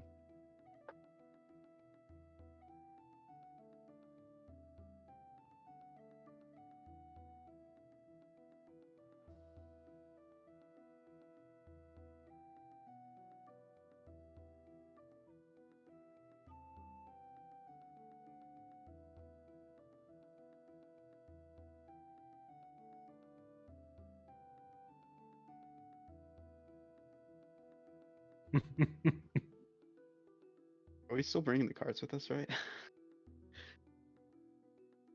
Okay. Oh yeah, you literally said that. It's my bad. Sorry, I have like dementia. It's alright, no worries.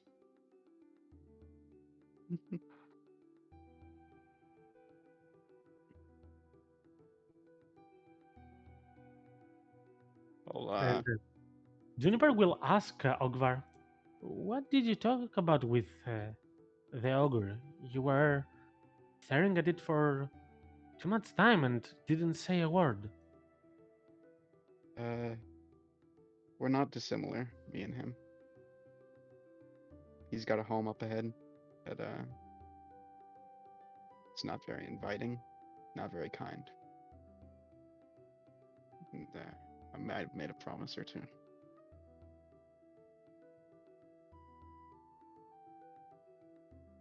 Promise? I wanted to help him out.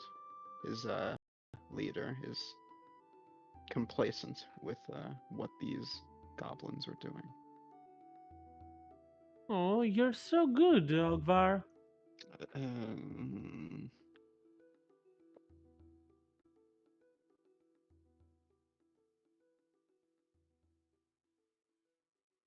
Right, let's make sure you keep the promise then. So we'll I start plan towards. to. Hmm? Do. Alright, so as you keep venturing uphill, it's slowly getting closer to sunset, which means that you should take a look around to find a place perhaps for the night, in case that you are staying, so now that there are still lights on. Roll me. First, before that, roll me survival check. One of you, I don't know which has the best modifier, with advantage, as I will say that the others are helping him, are assisting. Juniper has also a decent survival, has a +3, I don't know if anyone has more than that. And I got 2. It's probably probably gonna I don't stay have with any. June's. Negative. Right.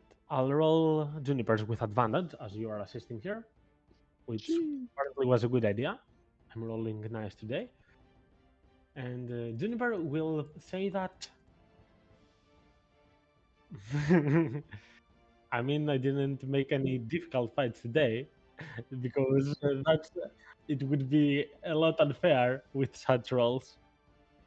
So Juniper will say that we are at around 6,000 feet right now, which means that if all things go well, it's possible that tomorrow we can reach the peak. But we should find a shelter for the day. And who said that he has a +2 lock? First. Yeah, survival. All right. One of you two, roll me the second survival check with advantage.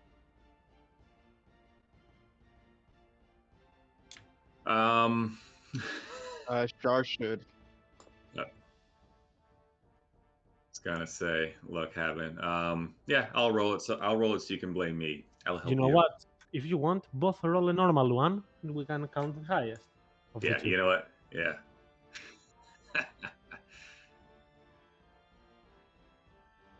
Oh, you see, both are decent actually. So.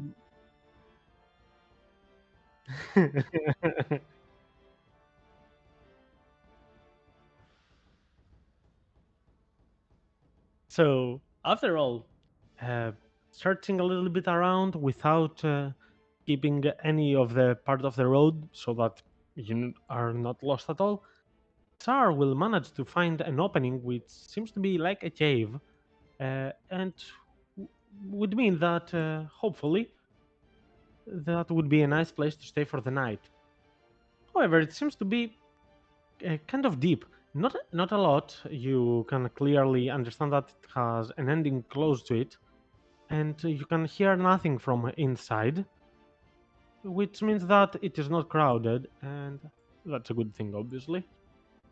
But of course, since you are staying for night, it would be a good idea to explore it first.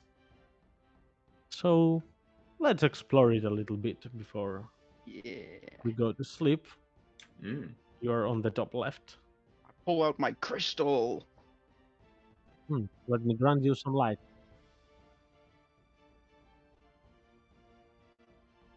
Oh, sorry. Did I just ruin your thing? I did not grant you light yet because you have more vision from light and it's need to set it a bit differently. So 2010 all players see light and controlled by Ogvar. Yeah. Let me make it purple.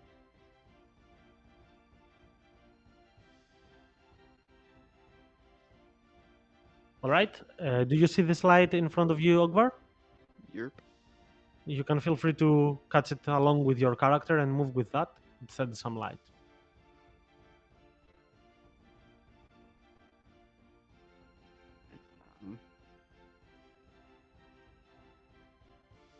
There we go. All right, I got it. Right. So Ogvar, as you go a bit deeper into the cave, you can actually feel some warmth inside it.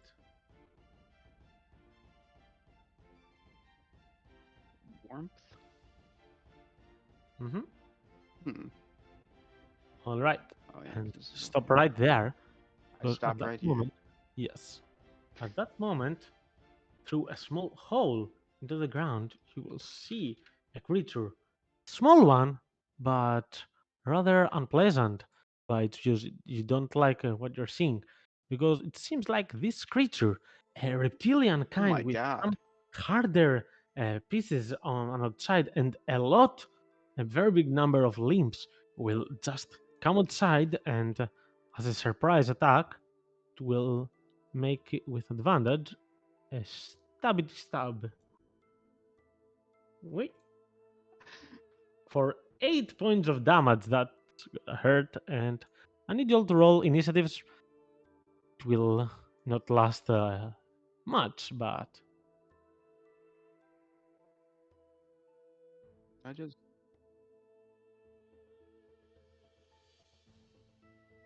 Uh-oh, what just happened?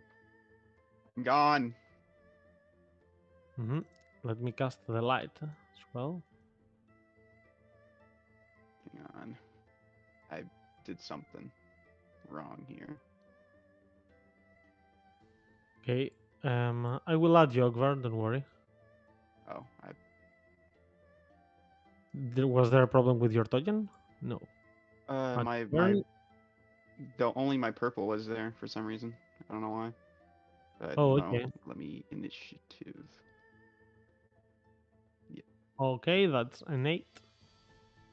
Which means, Sar, you are the first to act after immediately seeing this small reptilian insectoid being coming outside.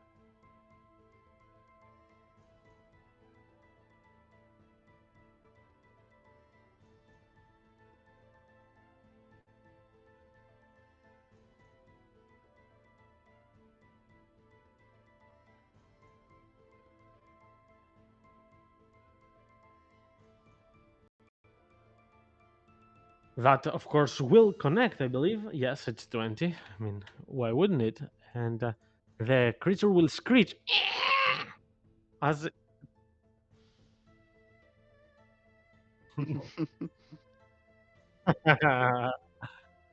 Well, It it actually has has some pretty 25 higher, AC. but yeah, not above that. And anything else you'd like to do, Sar?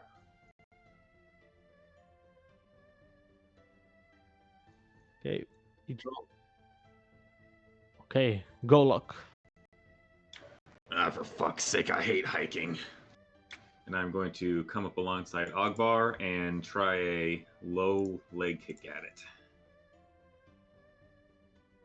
It's biting at my ankle right now. 10 will not hit, however.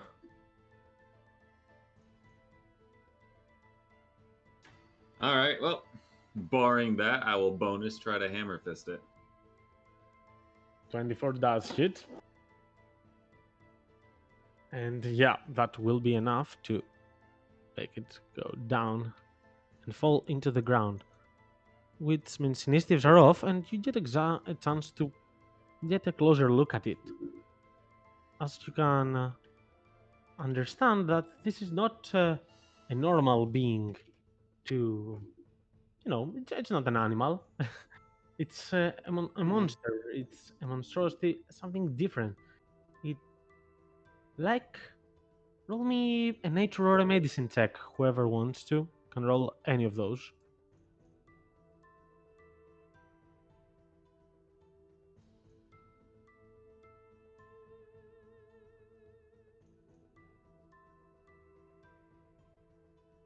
All right. So, though Ogvar, you have never heard of such a creature, so you Yeah. can't understand parts about its body. But Sar and Locke, entirely from a biological perspective, it seems like this is a very young creature, like it has only recently been born. And being in that size while just being born is actually a bit scary. It means that it grows up to the size of a horse. And also, even though it's young, it's, its scraps around it, its scales are very thick. Uh, Spoiler alert, it has 16 armor class. And it's just that small, which means a bigger one would actually be a lot more scary.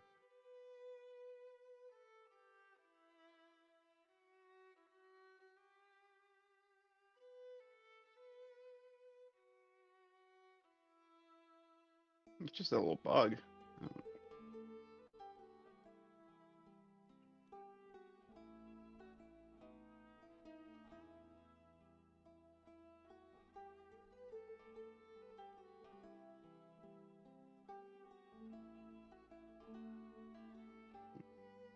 Oh, really? All right. Well, I guess, yeah, you're right. We should not be in here then. Ogvar's gonna pick up the corpse and stuff in his backpack. Hmm?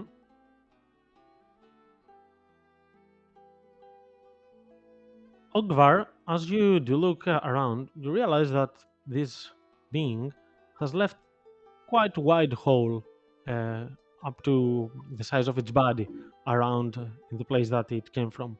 You don't see other holes uh, before and in front of you in the cave. At least on the places that you can't see such stuff. Ogvar will. Hang on. Let me look at my inventory real quick. Ogvar will take out. Shit, all I have is silver. Alright, well, Ogvar takes out 1 silver and looks to Shar. Can you cast your light thingy on this?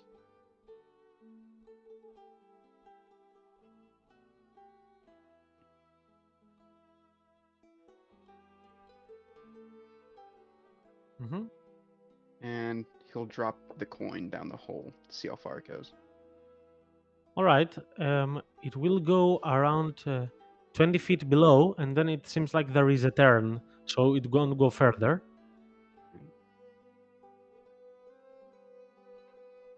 Looks like they have a pretty extensive network. This isn't just a new place for them. As you watch its arms, you realize that these are solid rock tunnelers. They're not just burying through sand, it's buried through solid rock. It just takes some time, obviously. It's not an easy task to do, but yeah. However, being no holes being nearby means that it's just a, let's say, random occasion, probably, or something that is not happening usually in this cave, because you would see a lot of holes otherwise.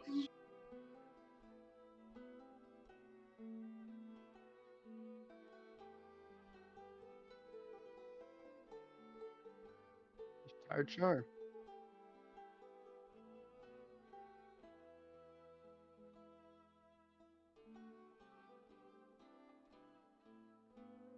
Absolutely.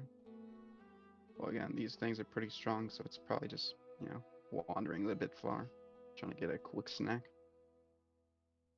Too bad it found us. Well, I guess we should, go off and rest before we walk any further.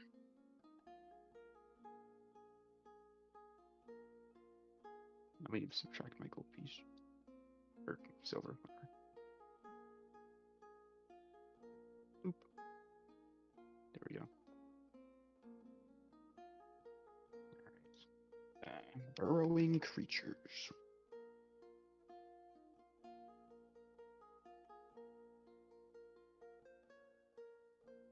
Feel free to proceed forward if you wish to. All right then. Ogvar will.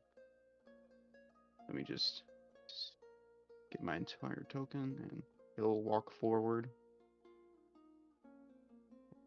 actively perceiving for holes. Mm-hmm.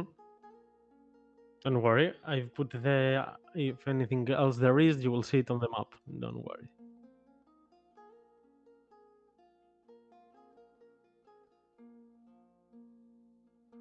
Yeah, I've threw the corpse in my backpack. Yep. Oh, that looks ominous.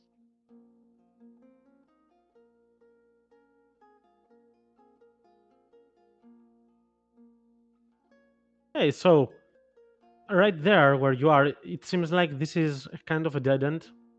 It makes a circular way around this hole. It ends. But there are two things that get your attention. First, this kind of big tunnel in the center of this cave. And second, and more mysterious, you see right here something that looks something like a rock out of obsidian. But it's in a weird shape as you look at it. It's very circular, oval, like a perfect oval, like an egg. And when you think of that, you will hear it crack. And No.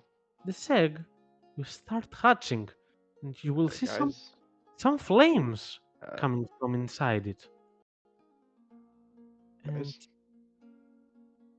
immediately after, you will see a snake-like being, but covered in flames, coming outside of this egg. And it will rush out of it in a spur of a moment, as it seems like it's unable to open his eyes for a small few moments. But it seems like it's in heat, like it is a flame.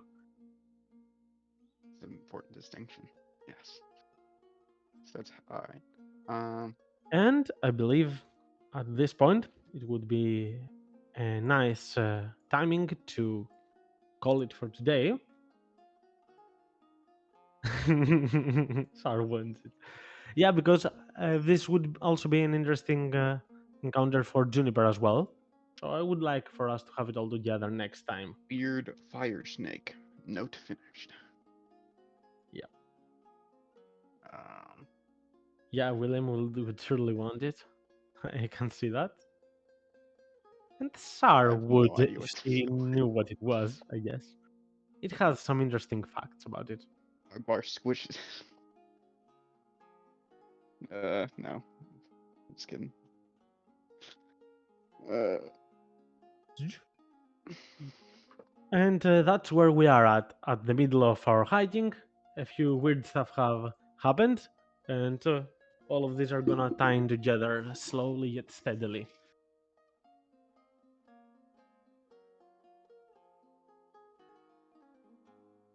So, hopefully, you did enjoy the session. I, for one, enjoyed it a lot, even though it had a lot of natural ones. I believe just the perfect amount of okay rolls.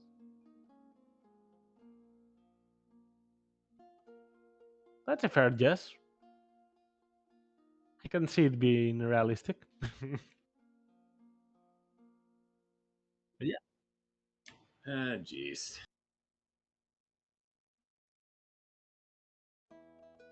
in any case, I hope you like the fair share of adventuring we are getting in this and the following few sessions.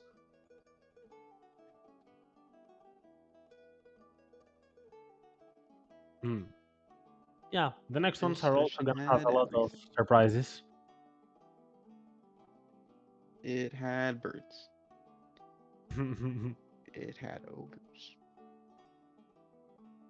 No, but no, this was a jam-packed session with a lot of good things in it. Yeah. And aside What? from just the cavalcade of just abysmal rolls, if I had any inclination toward maths, I would try to work out how that turned out natural ones compared to other things. But no, it was still cool. Weird how that works. How probability works. Ah, Mhm. Can't wait to watch it again. Watch us all miss a bunch of birds. See you.